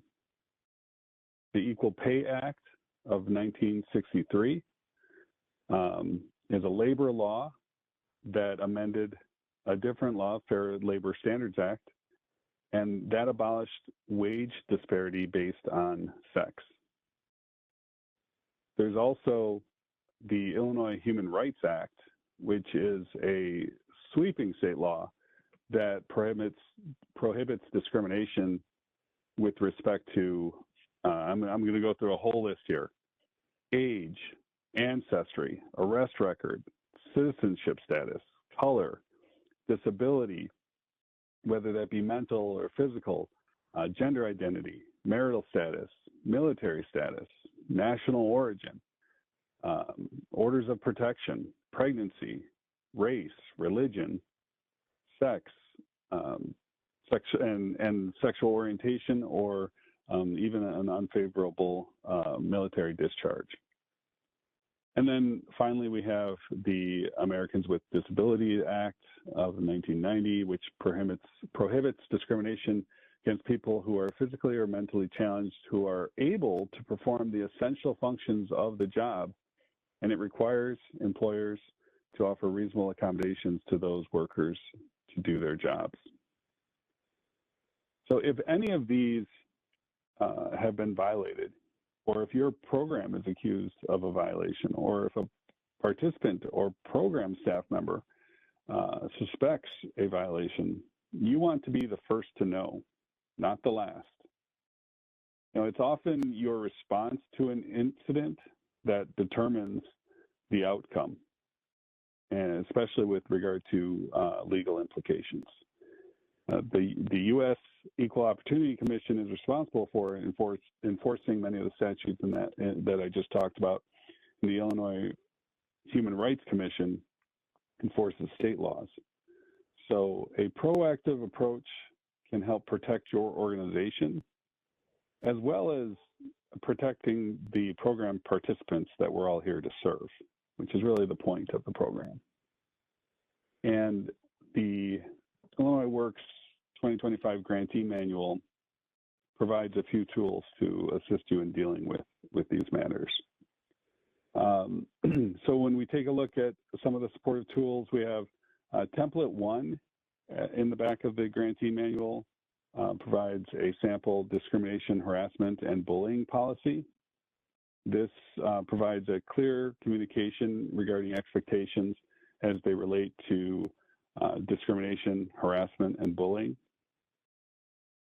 Template 2 is a sample discrimination, harassment, and bullying complaint form that your organization can use. It helps formalize the process for communicating violations to ensure that the grantee is in the strongest possible position to be proactive or reactive to the situation at hand. And then template 3 is a sample policy and checklist for addressing discrimination, harassment, and bullying complaints. So this is really important. It can assist you with tracking the complaints, the investigation process, findings, corrective actions that can be implemented, post-complaint follow-up, and ensuring that you're able to have the most complete and comprehensive response to an incident to protect the participants, the program, and your organization. So I'm going to stop here for a moment and see if there are any questions on this topic, because while the slide about apprenticeship program lifecycle is still in section 2, it's very different. So are there any questions on the importance of preventing and responding to bullying, harassment, and discrimination? Dan, there are no questions in the chat. Okay, perfect. So again, going back to the pre-apprenticeship life cycle, we've talked about it a couple of times already, but in terms of the Grantee Manual, I believe this will be the first time that it appears sequentially. The pre-apprenticeship life cycle, as we've explained, tracks participant progress through the Illinois Works pre-apprenticeship program, from the initial program outreach to the post-transition follow-up. And each stage of the life cycle demonstrates an integral step to preparing participants to enroll in a U.S. DOL registered apprenticeship program, which again, cannot be stressed enough, is the ultimate goal of the Illinois Works Pre-Apprenticeship Program. So with support from the Office of Illinois Works, grantees will guide their participants through a strategically planned and carefully implemented program that will specifically address the needs of the grantee's target populations. So additional details can be found regarding each step of the pre-apprenticeship life cycle. Again, this is section 2, but the additional details can be found in sections 4 through 8 of the grantee manual, which through these trainings we will discuss. So any questions about the pre-apprenticeship life cycle before we, I think, are going to take a short break before we engage in start section 3 of the grantee manual? There are no questions in the chat. And at this time, we're going to take a 5-minute break, and when we return, we'll continue with Module 7. Thank you. All right. Well, welcome back from break, everyone. I know it was a little bit of a quick one, but we are in the home stretch and are doing really well on time. So we want to keep moving along.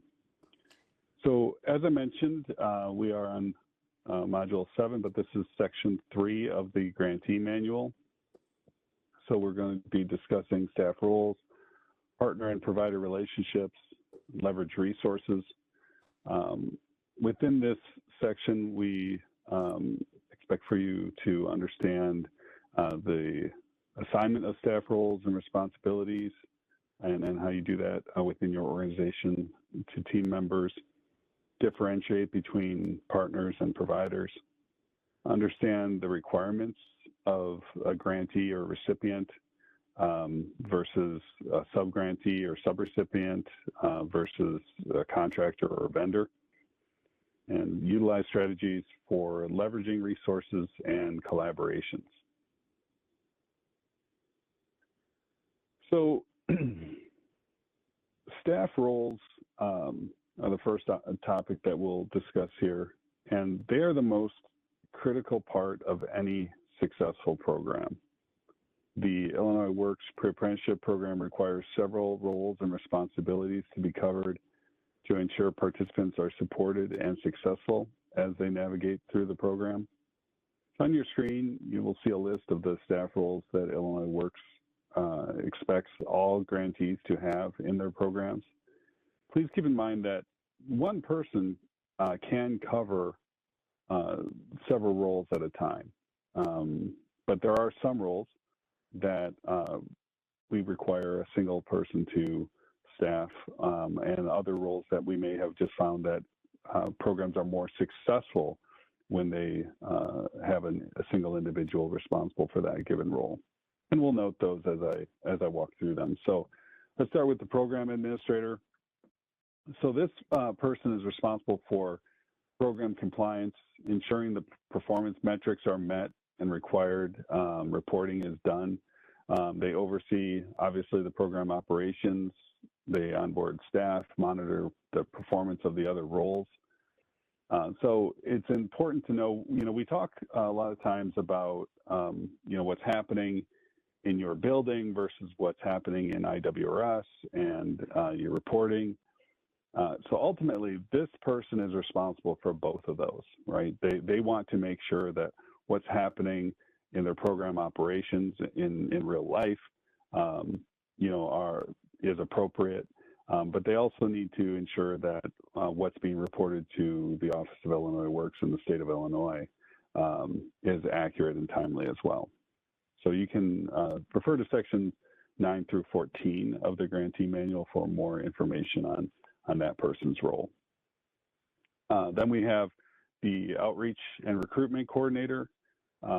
Again, this is a role within the Illinois Works program. It may not necessarily be the title that a person has within your organization, but they function in this role. So they will secure a constant flow of leads for the program. They're conducting the pre-screening assessments, which are extremely important as they capture the demographics that the program is required to monitor and evaluate. They ensure that program applications are completed thoroughly and completely, and they conduct, potentially along with other team members, the standardized Illinois Works pre-apprenticeship program interviews. So please refer to section 4, which covers outreach and recruitment. It'll be something we cover in the next Grantee Manual webinar onboarding session, but you can check section 4 for more information on the requirements for the outreach and recruitment coordinator. Then we have the wraparound service coordinator.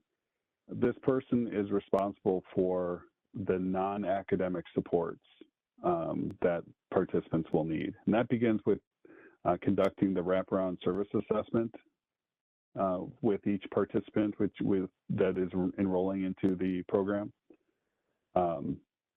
So that's, again, the very start of the wraparound services. Based on that assessment, the wraparound service coordinator will set up necessary services and work with other roles within their organization to ensure that the supports are offered to participants, including things like academic supports, right, which fall under the student support services. But that's all part of the barrier reduction, and sometimes those things can be intertwined. The wraparound service coordinator will also source from outside providers and partners the needed support services that participants may have, and appropriately refer those participants to those providers and partners. So please refer to section 6 of the Grantee Manual for more information on the wraparound service coordinator. Then we have instructors. So obviously, each organization is required to have qualified instructors for their program. That does not mean that the instructors have to be employees of the grantee. In fact, some of the other roles as well can sometimes be through vendors or contractors.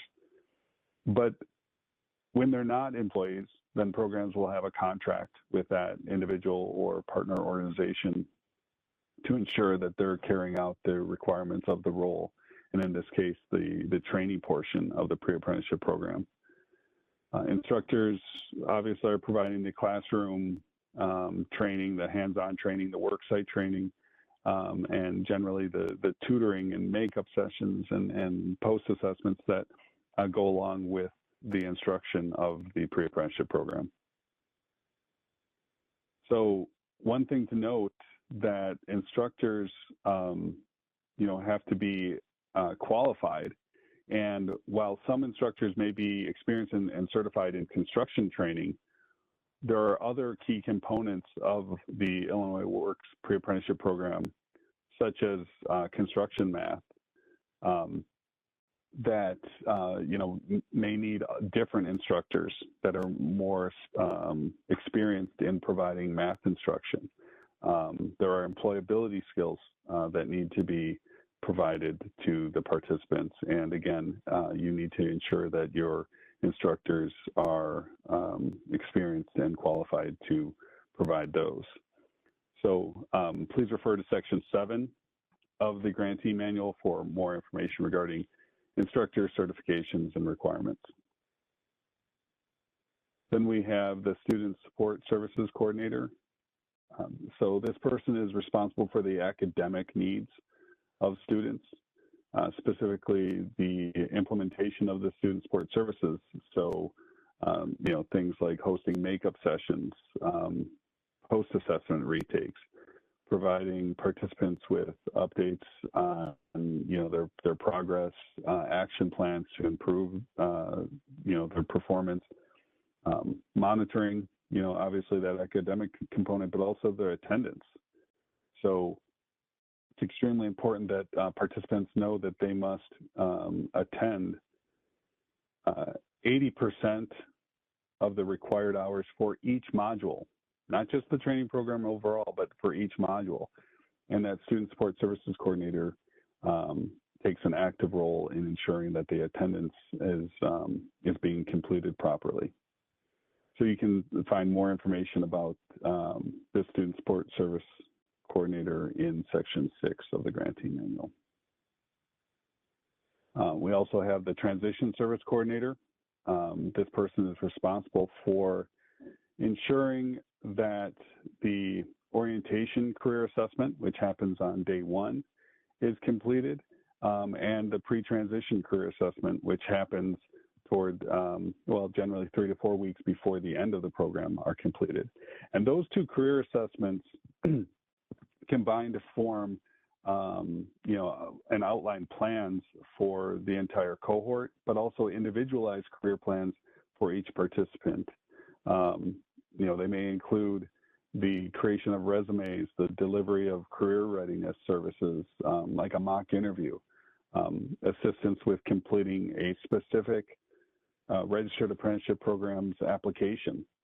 The transition service coordinator also works with directly with the registered apprenticeship programs that their grantees are interested in pursuing. They work directly with employers to help them find work, and any other partners that are necessary to ensure the successful transition of the program graduates. The transition service coordinator also would be responsible for conducting post-program follow-up of graduates. So every grantee is responsible for following up with graduates every 90 days for 1 year after graduation. And as Monica mentioned during the CPMP discussion, it's critical to ensure that that information is accurate and up to date in IWRS so that the career services team can follow up on that information and support the program graduates. So for more information on the Transition Service Coordinator, you can see Section 8 of the Grantee Manual. Then finally, we have the Data Entry Coordinator. So programs can determine how their program data is entered and reported in the Illinois Works reporting system, known as IWRS. Oftentimes, this is completed by a data entry specialist, and the data entry coordinator is assisting and monitoring that role. Sometimes the data entry coordinator is responsible for the actual data entry, and then you have a different data quality manager, possibly the program administrator, that is monitoring that role. However an organization chooses to do it, it's typically mostly successful when it's a dedicated role, right? So I know we talked about having one person fill multiple roles, especially depending on the size of your program. Programs do need to have a dedicated data entry coordinator. So data entry coordinators, are ultimately the person that's responsible for ensuring that the data entry, that the data was entered into IWRS appropriately, meaning that it's done on a timely and accurate basis. So we typically refer to that as being entered in real time. In certain cases, we call out in the grantee manual that certain data needs to be entered within 24 hours, typically a business day. Sometimes we provide guidance that it must be entered no later than the end of the week. But either way, again, that's part of the data entry coordinator's responsibility. All right, so let's look at some of the qualifications. Regardless of whether you have an individual person in one of our roles or you have a person fulfilling multiple roles, all partners and staff members that are paid through Illinois Works pre-apprenticeship program funds are required to be qualified to serve in their roles. So this includes having relevant experience or credentials when applicable. So all grantees are required to have a procedure which outlines how these qualifications will be verified during the recruitment process. And grantees must have updated resumes for all staff members. So there are different audit procedures that occur within the state of Illinois. Sometimes, certainly the Illinois Works staff, your grant manager, does monthly compliance, and where we look at some of the metrics. We can also do direct monitoring of a program in which we can expand the scope of what we are reviewing. But there are other organizations within the state that can also review and monitor and essentially audit programs that we have no control over. We don't pick when, we don't pick who. They can just select one of our grantees and conduct an audit. And those resumes are something that they very often look at to ensure that the hiring practices were above board and that all of the individuals that you are, again, paying through Illinois Works funds are qualified to serve in their roles. So make sure that you have all of those resumes current and up to date and available when the state requests them. So obviously this is a Grantee Manual Session 1 webinar. It is meant for new organizations or individuals that are brand new to their organization.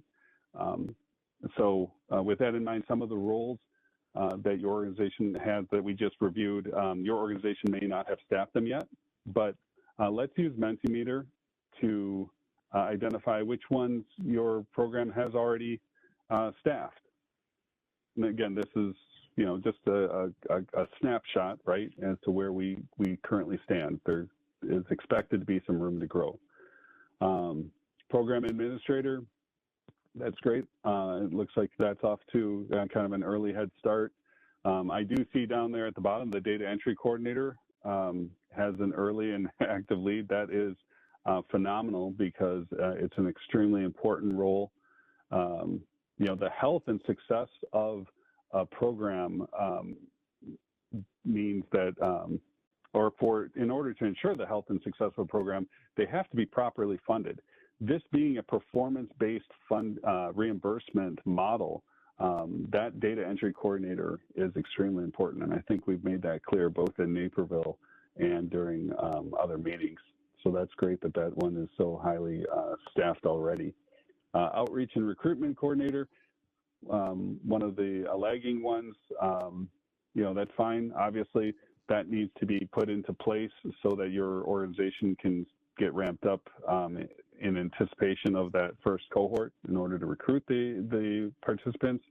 So I know you will all get there. Wraparound service coordinators, instructors and trainers. Clearly, that's something that needs to get established. A lot of times your organizations are either getting their staff members certified or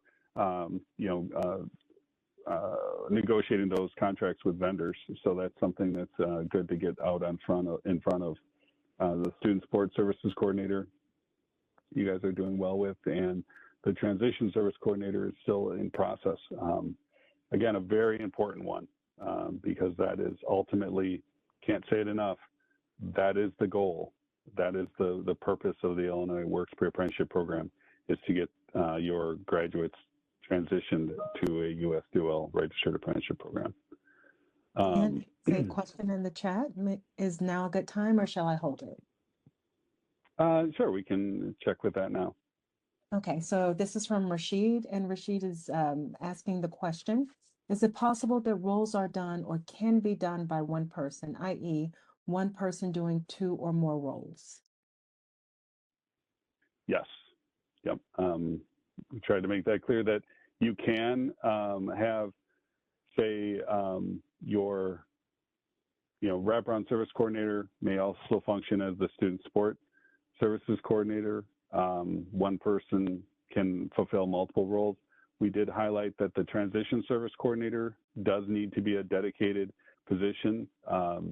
In 2025, we made this clear to all organizations during the renewal or NOFO process and negotiations that an organization, I think the dollar value is a grant under $350,000 needs to have a transition service coordinator dedicated to that role, at least half of full-time. Grants over $350,000 need to have a full-time transition service coordinator. So that person could not also function as, say, a wraparound service coordinator. But other roles can indeed, yes. Any other questions in the chat as long as we've taken a brief pause there? No other questions in the chat. Okay, yeah, feel free to ask them. Obviously, if you're thinking it, someone else may be as well, or it may spur a different question from a different grantee, and that's kind of the purpose of having these synchronous deliveries here. So we're going to stick with Mentimeter and have another question. What types of entities has your organization already been able to partner with? And who do you feel are some of your critical partners? And, again, even if you haven't partnered with them, you can identify who you believe is going to be a critical partner. So for a lot of the brand new organizations, we recognize you're still working with this. You're just getting started with some of your coaching, and obviously this is the Grantee Manual session number 1. So we understand that they may not have, you may not already have your official signed MOUs, but just to help us identify who some of your critical partners will be, as well as which ones you've already partnered with. So let's take a look here. Oh, wow, we have a bunch coming up. So union halls, fantastic. That is certainly, those are important ones to reach out on the transition side. Local elected officials and other nonprofits, they can help you with outreach, recruitment. They can help you with providing supportive services. So that's phenomenal. I see a whole bunch that keeps moving. You guys are great. There's a lot. Service providers, community colleges, food, clothes. Those are all things that can provide some of those services and partner engagements that you can use to support your participants, potential employers, construction companies. That's phenomenal. Contractors, automotive dealer. One of the things that you will find is extremely important in the construction realm, right, are individuals that have the ability to get their driver's license and get transportation, because once they graduate and start in their work life in construction, they're going to need to be mobile. So that's a great one to start thinking about on how you'll manage that. All right, well, thank you all very much for your participation. It's really important for us to learn from one another. The next up for us to talk about are the partnerships that a lot of you are engaging with already. So we just wanted to define them a little bit more for you. So these are, partnerships are typically formally structured long-term relationships between two entities that will, work together for a shared goal. And an effective partnership will utilize the capabilities of each of the members of the partnership to support the program outcomes. So some of the partners that you may look for would include local workforce boards, local and regional apprenticeship navigators, unions, community colleges, community groups, employers, a lot of the people that you guys are already identifying. So you guys are right on target for what we have, to suggest for you, and we have seen as being part of the best practices. We also see good partnerships with community organizations or churches, secondary schools. I think you guys had community colleges on there. So a lot of different, construction and building trade organizations as well can be effective partnerships. And it's important to know that essentially partnerships are Illinois Works Pre-Apprenticeship Program requirements, right? Not every organization can do everything, but there are a lot of requirements that you have to support your participants. And it's referrals to organizations that can manage those services are, just as good as you being able to provide them in-house. So partnerships create bridges that will allow you to, respond to the needs of your participants, and that is, it's an expectation. In the grantee manual, you will see that there are wraparound services that you're required to provide, student support services that you're required to provide, and obviously those transition services. And when we say you're required to provide, again, it can be a referral to a partner. It does not have to be completely done in-house. So you may not have a daycare program within your facility, or you may. But if you don't, having an organization that does as a referral for your participants to support your participants is required. So it's helpful to clarify some terms as they relate to partnerships and other relationships. So the DCEO and the Office of Illinois Works acknowledges, partners and providers. So partners are, I think I had already described this, typically formally structured long-term relationships, right? Two entities or multiple entities that work together to address complex issues to achieve a shared goal. So it's a matter of each partner contributing different capabilities to maximize the outcomes for the people you're serving. It's not necessary that providers contribute to solving complex issues or even have joint strategic goals. Sometimes providers contribute by just effectively delivering a single needed service, right? They can be viewed as kind of an extension of your program service team.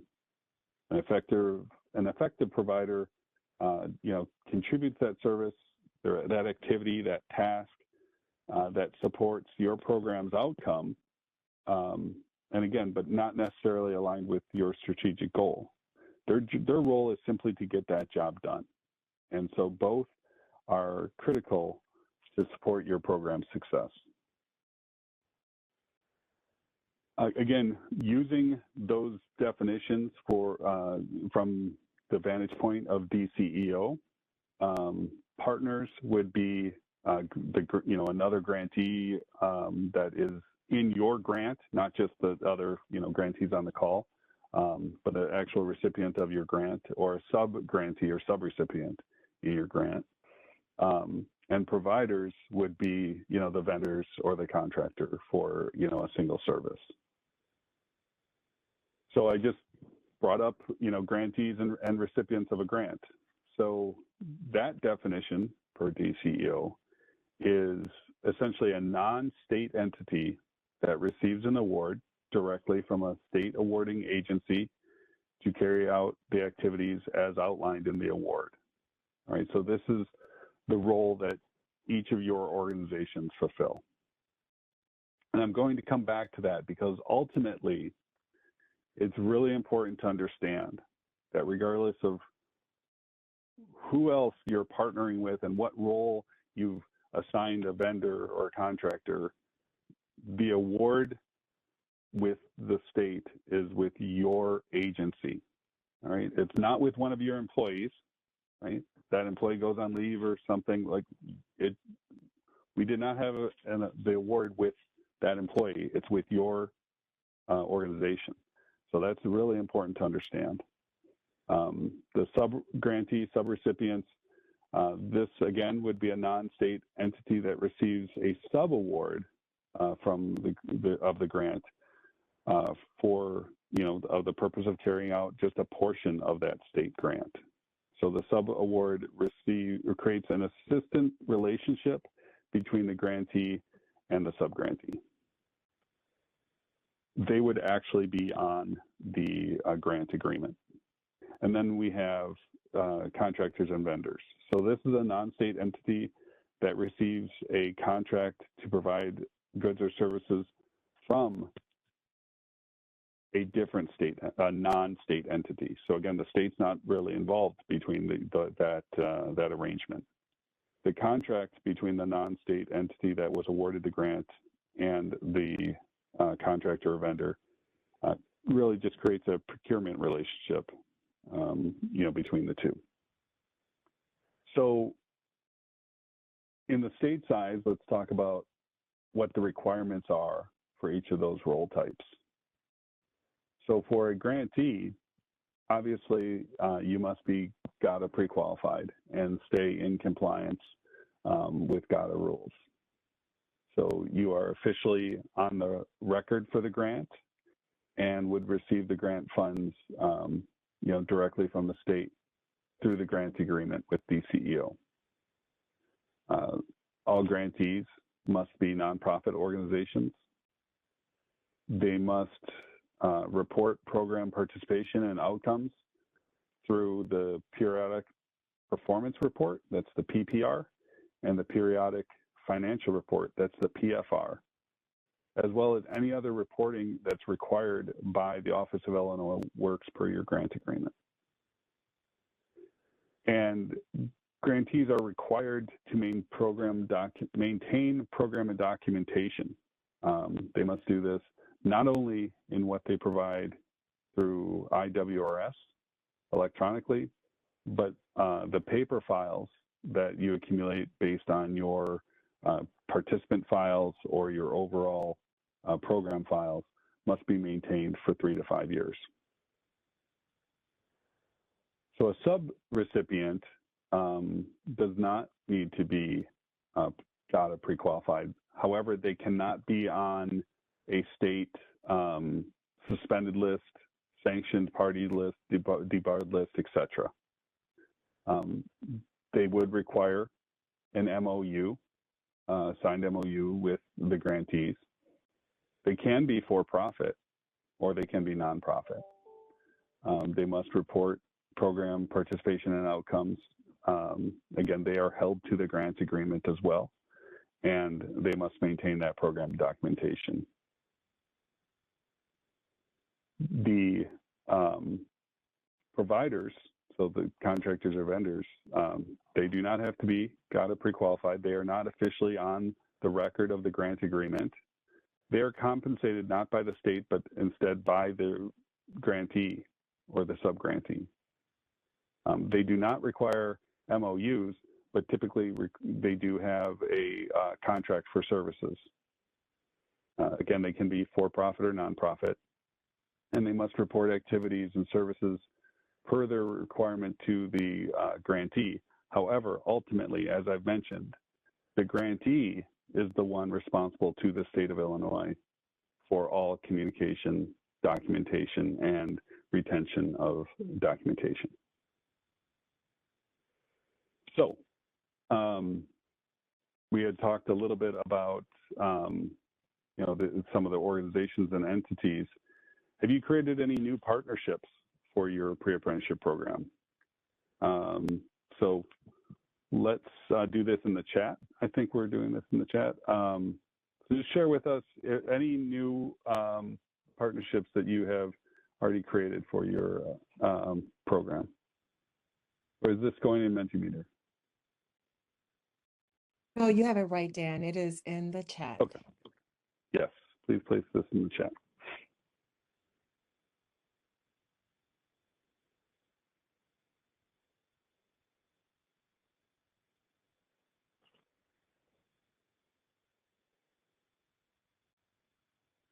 And when I say new partnerships, they can also be partnerships that, that aren't new necessarily, but you had engaged in maybe since this summer in anticipation of your organization being awarded the grant.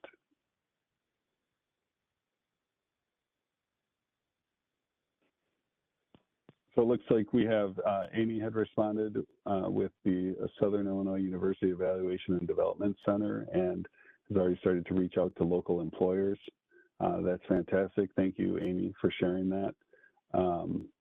Roger has mentioned that they are forming partnerships with a lot of the unions in their area, carpenters, painters, finishers, plumbers. That's fantastic. So it's good to see that some of you have already been able to reach out and begin those partnerships. Again, we're looking to change the lives of people through employment and careers in construction, and it's going to take a lot of work that's beyond the scope of typically any one organization. And so it's great to see that you've already started to reach out to those partnerships. Thank you. So I've mentioned the MOU, the Memorandum of Understanding already. You know, many of you already have these in place. I know that some of you had submitted them with your NOFO applications. Obviously, any that you don't have, this should be a task that you prioritize. Again, the MOU is a formal agreement between two or more entities. MOUs are not legally binding, right? But they do communicate a degree of seriousness and understanding regarding the different things that each organization, each entity will be accountable for. And they are required for partnerships between grantees and subgrantees. So an MOU typically includes, but is not limited to, purpose and scope, a background, project or curricular program name, responsibilities under the MOU, agreed upon mutual understandings, reporting requirements, record retention, and an effective date and signature. So you should, know that MOUs should clearly indicate who is responsible for what. It should include any relevant information. Typically, MOUs don't include payments in terms of one entity paying the other. That then would be viewed as a contract, right? But an MOU might say that this organization is responsible for the payment or the expenses incurred for this, and this other entity is responsible for any costs associated with that, right? So it just kind of identifies how finances, if it is a topic in the MOU, how finances are separated. So next up, we have a Mentimeter question. Based on your experience, what additional items have you found valuable for an MOU to ensure partnerships are functional once a program is running? And so this can include, your previous experience. It can include MOUs and partnerships unrelated to even construction pre-apprenticeship programs. Just in general, what have you found to be valuable for an MOU in ensuring partnerships are functional? Oh, we already have quite a few. So deadlines and expectations. Let's see, detailed scopes of work, including dated deliverables, clearly defined roles and responsibilities, feedback from grantees to continually improve MOUs each year. That's a great idea. Mutual agreements, grounds for stop payment, payment schedules, require documentation and decision makers for agreements. Yeah, I think, one of the things here that's pretty clear is that a good MOU is really identifying what are the responsibilities, right? What are the roles each entity is going to take, and what are the outcomes and reporting requirements. So we also have consistent check-in with partners. Excellent, thank you. And I saw that there was a question in the chat while we move from that. Why are MOUs not legally binding? I will tell you, Ferris, that is outside the scope of my expertise, but feel free to Google that and understand that MOUs typically are not considered to be legally binding. If you are looking to enter into a legally binding agreement, that would be a contract that you would then have. So I think it's just based in the definition of the document. But I think Roger may have provided a link there to understanding more information about MOUs. So thank you, Roger, for sharing that. If you'd like a copy of a sample memorandum of understanding, I know a lot of the organizations are fairly new and may not have developed their own yet. We are placing one in a file transfer that should have appeared. You should see the PDFs available as a download on your screen. So all you have to do is click on the document, the file name, and then just above it, select download. And obviously select the location on your computer where you'll save it and click save. And it will initiate the file transfer right through WebEx, like magic. So I'll give everyone a moment to do that.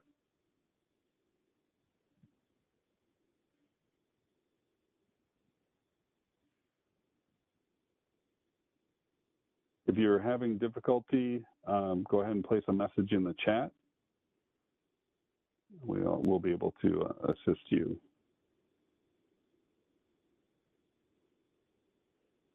Okay.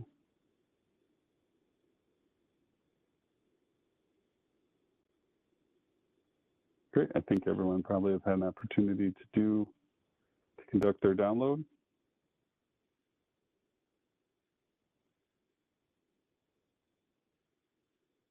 Here, whenever you're ready, we can move on from that.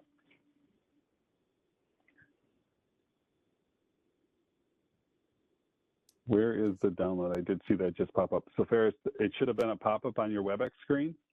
Obviously, if anyone's joining from just their cell phone, that might not have popped up for everyone. But Gia just went ahead and initiated it again. So again, on the WebEx screen, you should see a pop-up.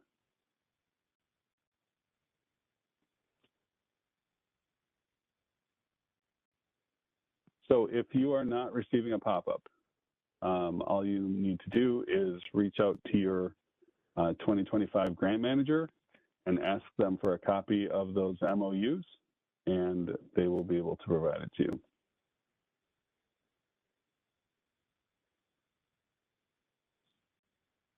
All right, so let's move on to accountability. It's important to keep in mind that, again, the grantee is the one who is ultimately held accountable by the Office of Illinois Works, DCO, and in fact, the state of Illinois. So if a sub-recipient is not performing as agreed upon, they can be removed or replaced. However, again, it's ultimately the grantee that is held accountable. And the same holds true for a vendor or contractor. The same holds true for a staff member within that grantee's organization.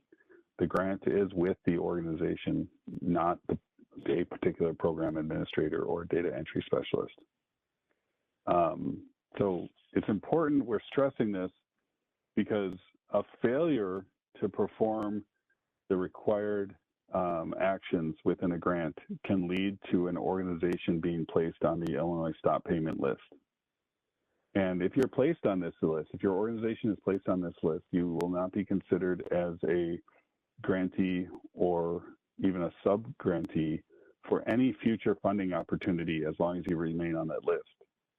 So if your organization has this grant with DCO and another grant with DHS, and you go on the stop payment list because a vendor didn't do what they were supposed to with your DHS grant, well, you're also on the stop payment list for us now. And so our grant, if it has not been executed, cannot move forward in the execution process. It will remain in limbo until you are off of the stop payment list. Or if your grant has been executed, no funds can be dispersed to your organization as long as you're on that stop payment list. So very important to make sure that your GATA profile is clear of any of those issues and that you remain current and up to date with all of your grants that you have with the state of Illinois. For more information on the stop payment list, we did talk about this in the NOFO session. So specifically, it's called the GATA pre-qualification webinar. So you can go to our the 2024 NOFO site that you originally came through to this grant and view that GATA pre-qualification webinar there.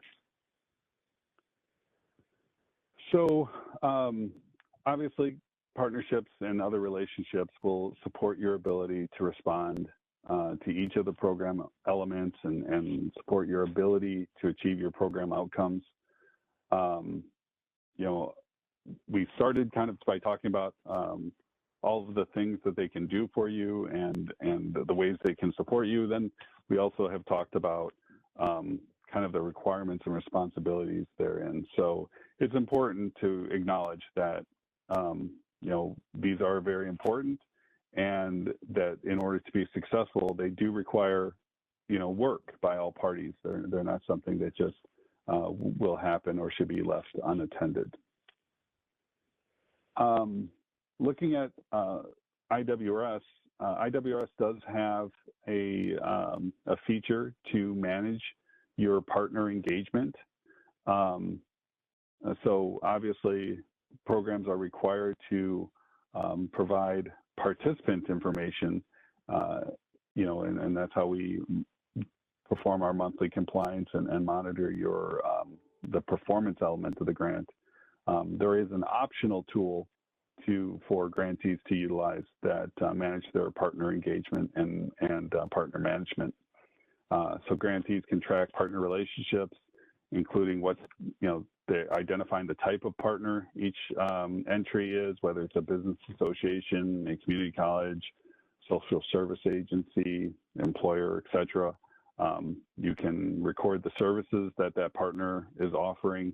You know, maybe it's job site training, maybe it's a daycare, and then you'll have all that information. That type of tracking is critical for programs as you ensure that you develop a robust and growing network of partners. So if you don't have your own management tool, you know, you can look at the features available in IWRS for that as we go through our IWRS training. So again, as stated throughout this manual, engaging with partners, as well as being a requirement, it can just provide significant benefits to the grantees. And we view partner engagement as one of the key metrics that will lead to grantee success. So what are some barriers that you might experience to developing a successful partnership? So here we're going to head back over to Mentimeter, and we'll go ahead and identify some of those barriers. Again, a lot of you, even though you're new to the Illinois Works Pre-Apprenticeship Program, you may have experience in workforce development or partnerships with other, you know, entities from other programs. So, you know, feel free to share your knowledge and expertise on those. Let me take a look here. We have divergent interests, right? You know, a lot of times when we look at a partner, we need to have common goals. Bad paperwork, right? Not clearly identifying the information that, or the, you know, the expectations, I should say. Cultural differences, lack of trust, miscommunication, poor role definition, lack of capacity. So we certainly don't want to get into a situation where someone's over-committing for things. Geographic locations, I've heard that as being geographically undesirable. Lack of contingencies, changes in management, right? Yeah, sometimes priorities shift. And so that's why, you know, a partnership just can't be like, okay, great, we're done, and then you lock it away and don't maintain that engagement and relationship because an organization may change and their focus may change. Poor implementation system, Again, lack of capacity, staff turnover, miscommunication, making assumptions, right?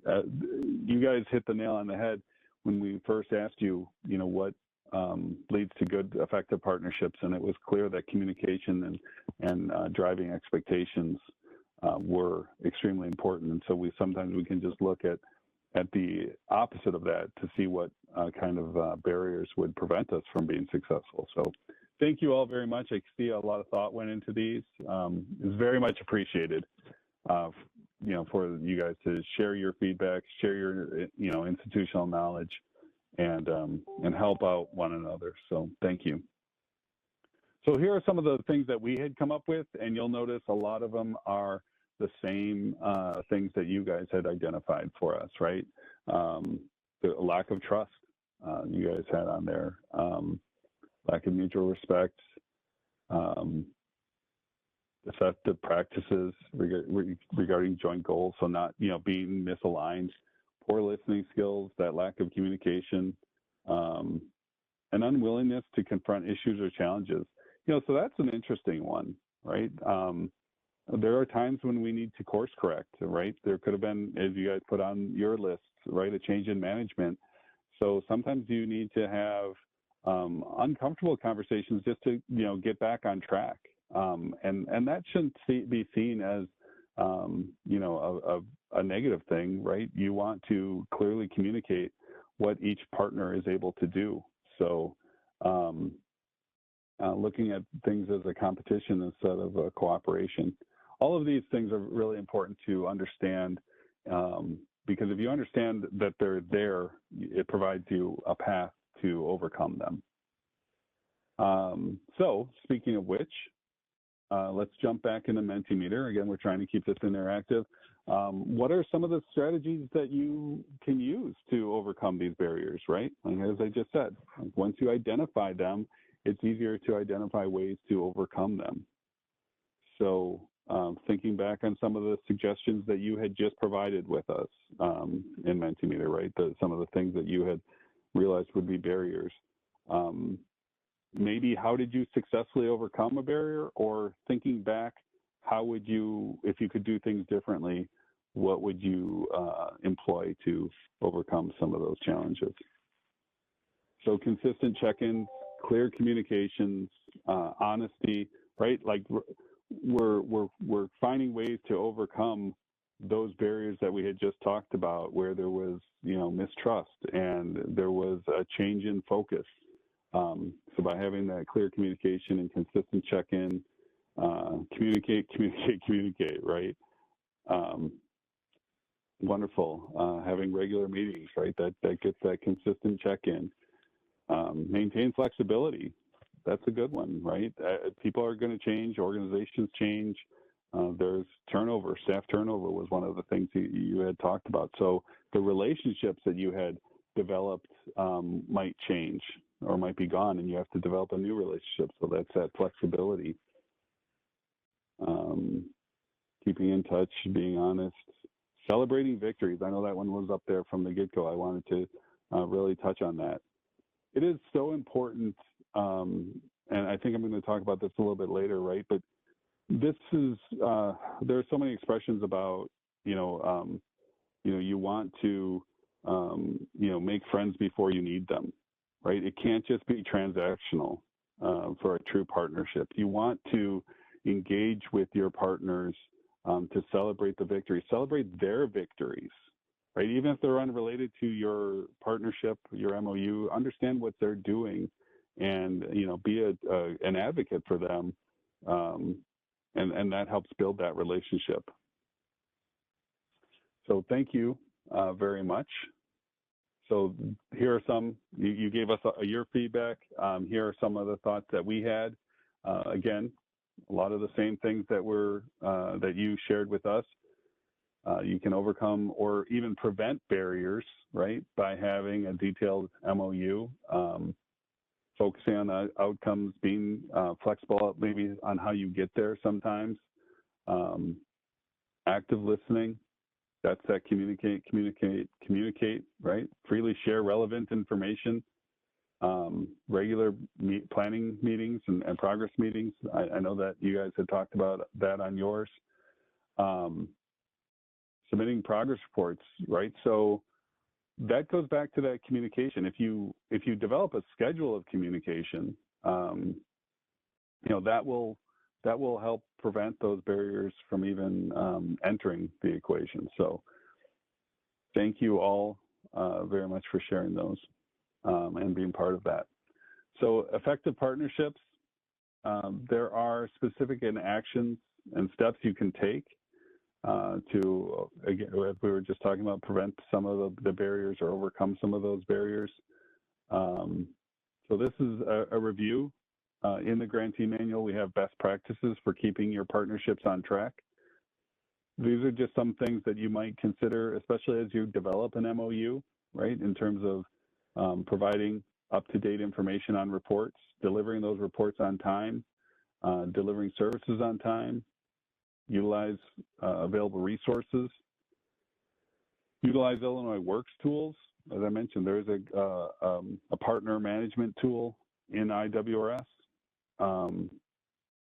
Work with the Illinois Works staff. Right? You have a grant manager. You have a coach. A lot of the new organizations are in our accelerator program and have already been engaged with their coach. So utilize and leverage those resources, identify best practices, and don't be afraid to jump out there and ask questions and get the support you need to build your program and get off on the right foot. So any questions before we kind of go into the home stretch here and discuss the onboarding schedule and go into the feedback session? Dan, it looks like there are no questions in the chat. All right, excellent. I want to thank everyone for your participation in that session. There was a lot of good feedback. You all have a lot of good experience in working with partners, and it's helpful sometimes to just be reminded from a colleague up here to, as to what some of those barriers can be sometimes and what some of the best practices are. So encourage you to keep that up and to let you know we really appreciate it. So here's our onboarding schedule for 2025. These are all available on the partner guide. Please pay close attention to the audience, the required audience for each of these. I know for today's session, I've seen quite a few names that have been with our program for 3 years. Be sure you're in the right session, right? This was meant for new grantees or new staff members of returning grantees. And so we just want to make sure that you're not wasting your time, that you're getting, when we do have webinars for you, that you're getting the most out of them and that they're the most effective for you. And similarly for the new organizations on this call, we do have some renewal onboarding sessions that wouldn't make much sense to you, and we're going to cover all of this information during the new grantee sessions.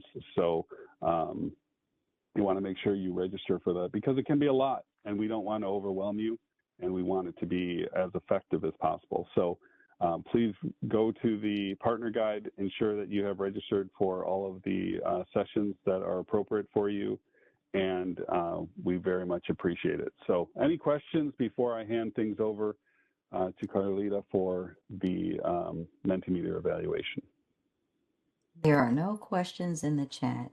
Thank you, Dan, for presenting sections 6 and 7, and now we're ready for your feedback.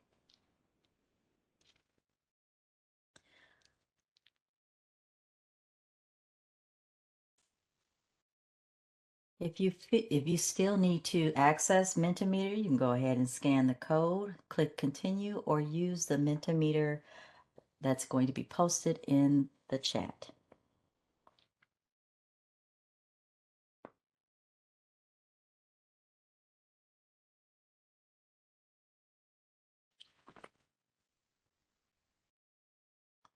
And I see that the link is in the chat, so feel free to click the link if you need to access Mentimeter to do the feedback section.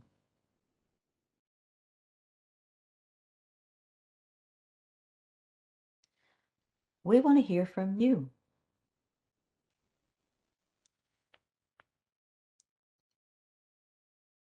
Please share your views on this training by rating the following statements, 1 being the lowest, 10 being the highest. To what extent did it meet your expectations? How likely are you to attend a similar event in the future? And how likely are you to recommend this training to others?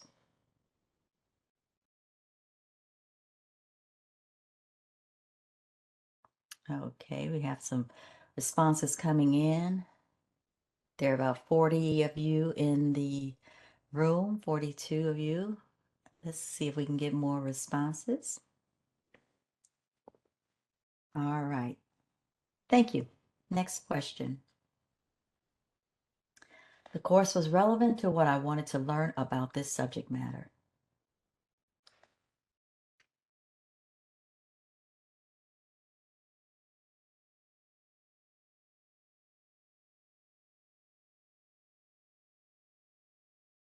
Okay, we have about 8 responses with strongly agree leading the chart. Thank you. Somewhat agree.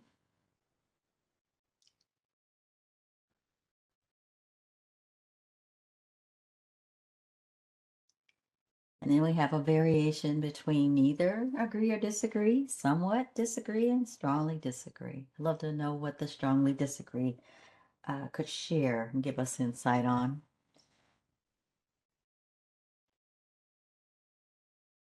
All right. Thank you for your responses. I plan to apply what I learned.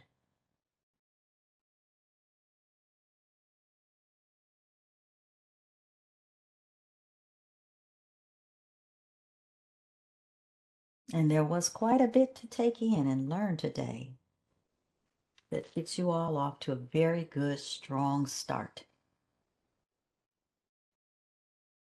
All right. Looks like we have mostly strongly agree, some somewhat agree, and some somewhat disagree. A little variation there. All right. Thank you very much. What improvements might you recommend? And for those of you who identified strongly disagree or somewhat disagree, this would be a good opportunity for you to share with us because your answers gives us insight into how we can improve this program as well.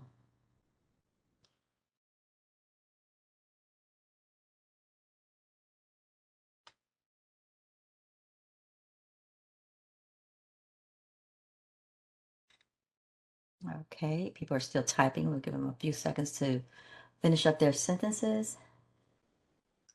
Thank you for that response. If you don't have anything to add, none or no answer is good enough. Hands on. Strongly disagree was an accident on me, on my end. I thank you for that. None, very thorough. Good, good. And so your response really helps us because without your backup, we would not know that. It would make in understanding the results different. Using examples of scenarios and how to apply the principles of the program in those circumstances. Shorter training and broken down into sections. Send paper copies of examples ahead of the webinar. That's a good idea. More visual learning, hands-on opportunities, have examples of how the program culture comes into effect for each of the roles or how they appear. Supportive services versus data coordinator. A lot of this information would have been best presented in face-to-face. There was a lot of repetitive information. Have updated manual available beforehand. And are there any other suggestions or recommendations? All right, thank you for those. Those are very good recommendations. What did you find effective? If we make any changes, what would you want us to keep?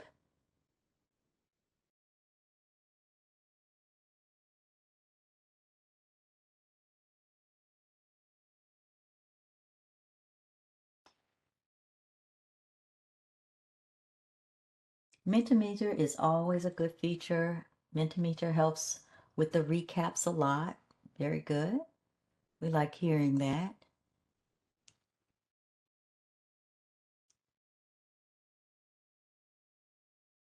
Are there any other responses?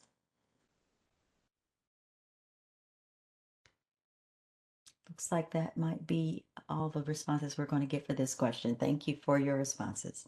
Oh, we have one more. Variety of speakers. I agree. Mentimeter is good. Use samples, screenshots. NA.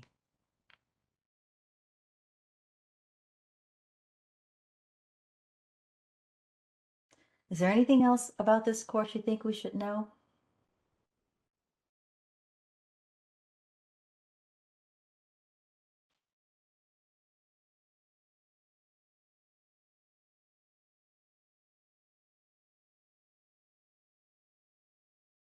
Thank you for your response. Sometimes when you have a question or something comes up in the chat and we move on and you don't get a chance to answer that, this is a good opportunity to drop it in the responses here. Nothing comes to mind. Thank you for presenting. No, thank you. Very good. Very good. Well, thank you all. We appreciate the time you've given us today, and we hope that this presentation is a great start for building foundation for your programs. Have a great afternoon. Goodbye, everyone.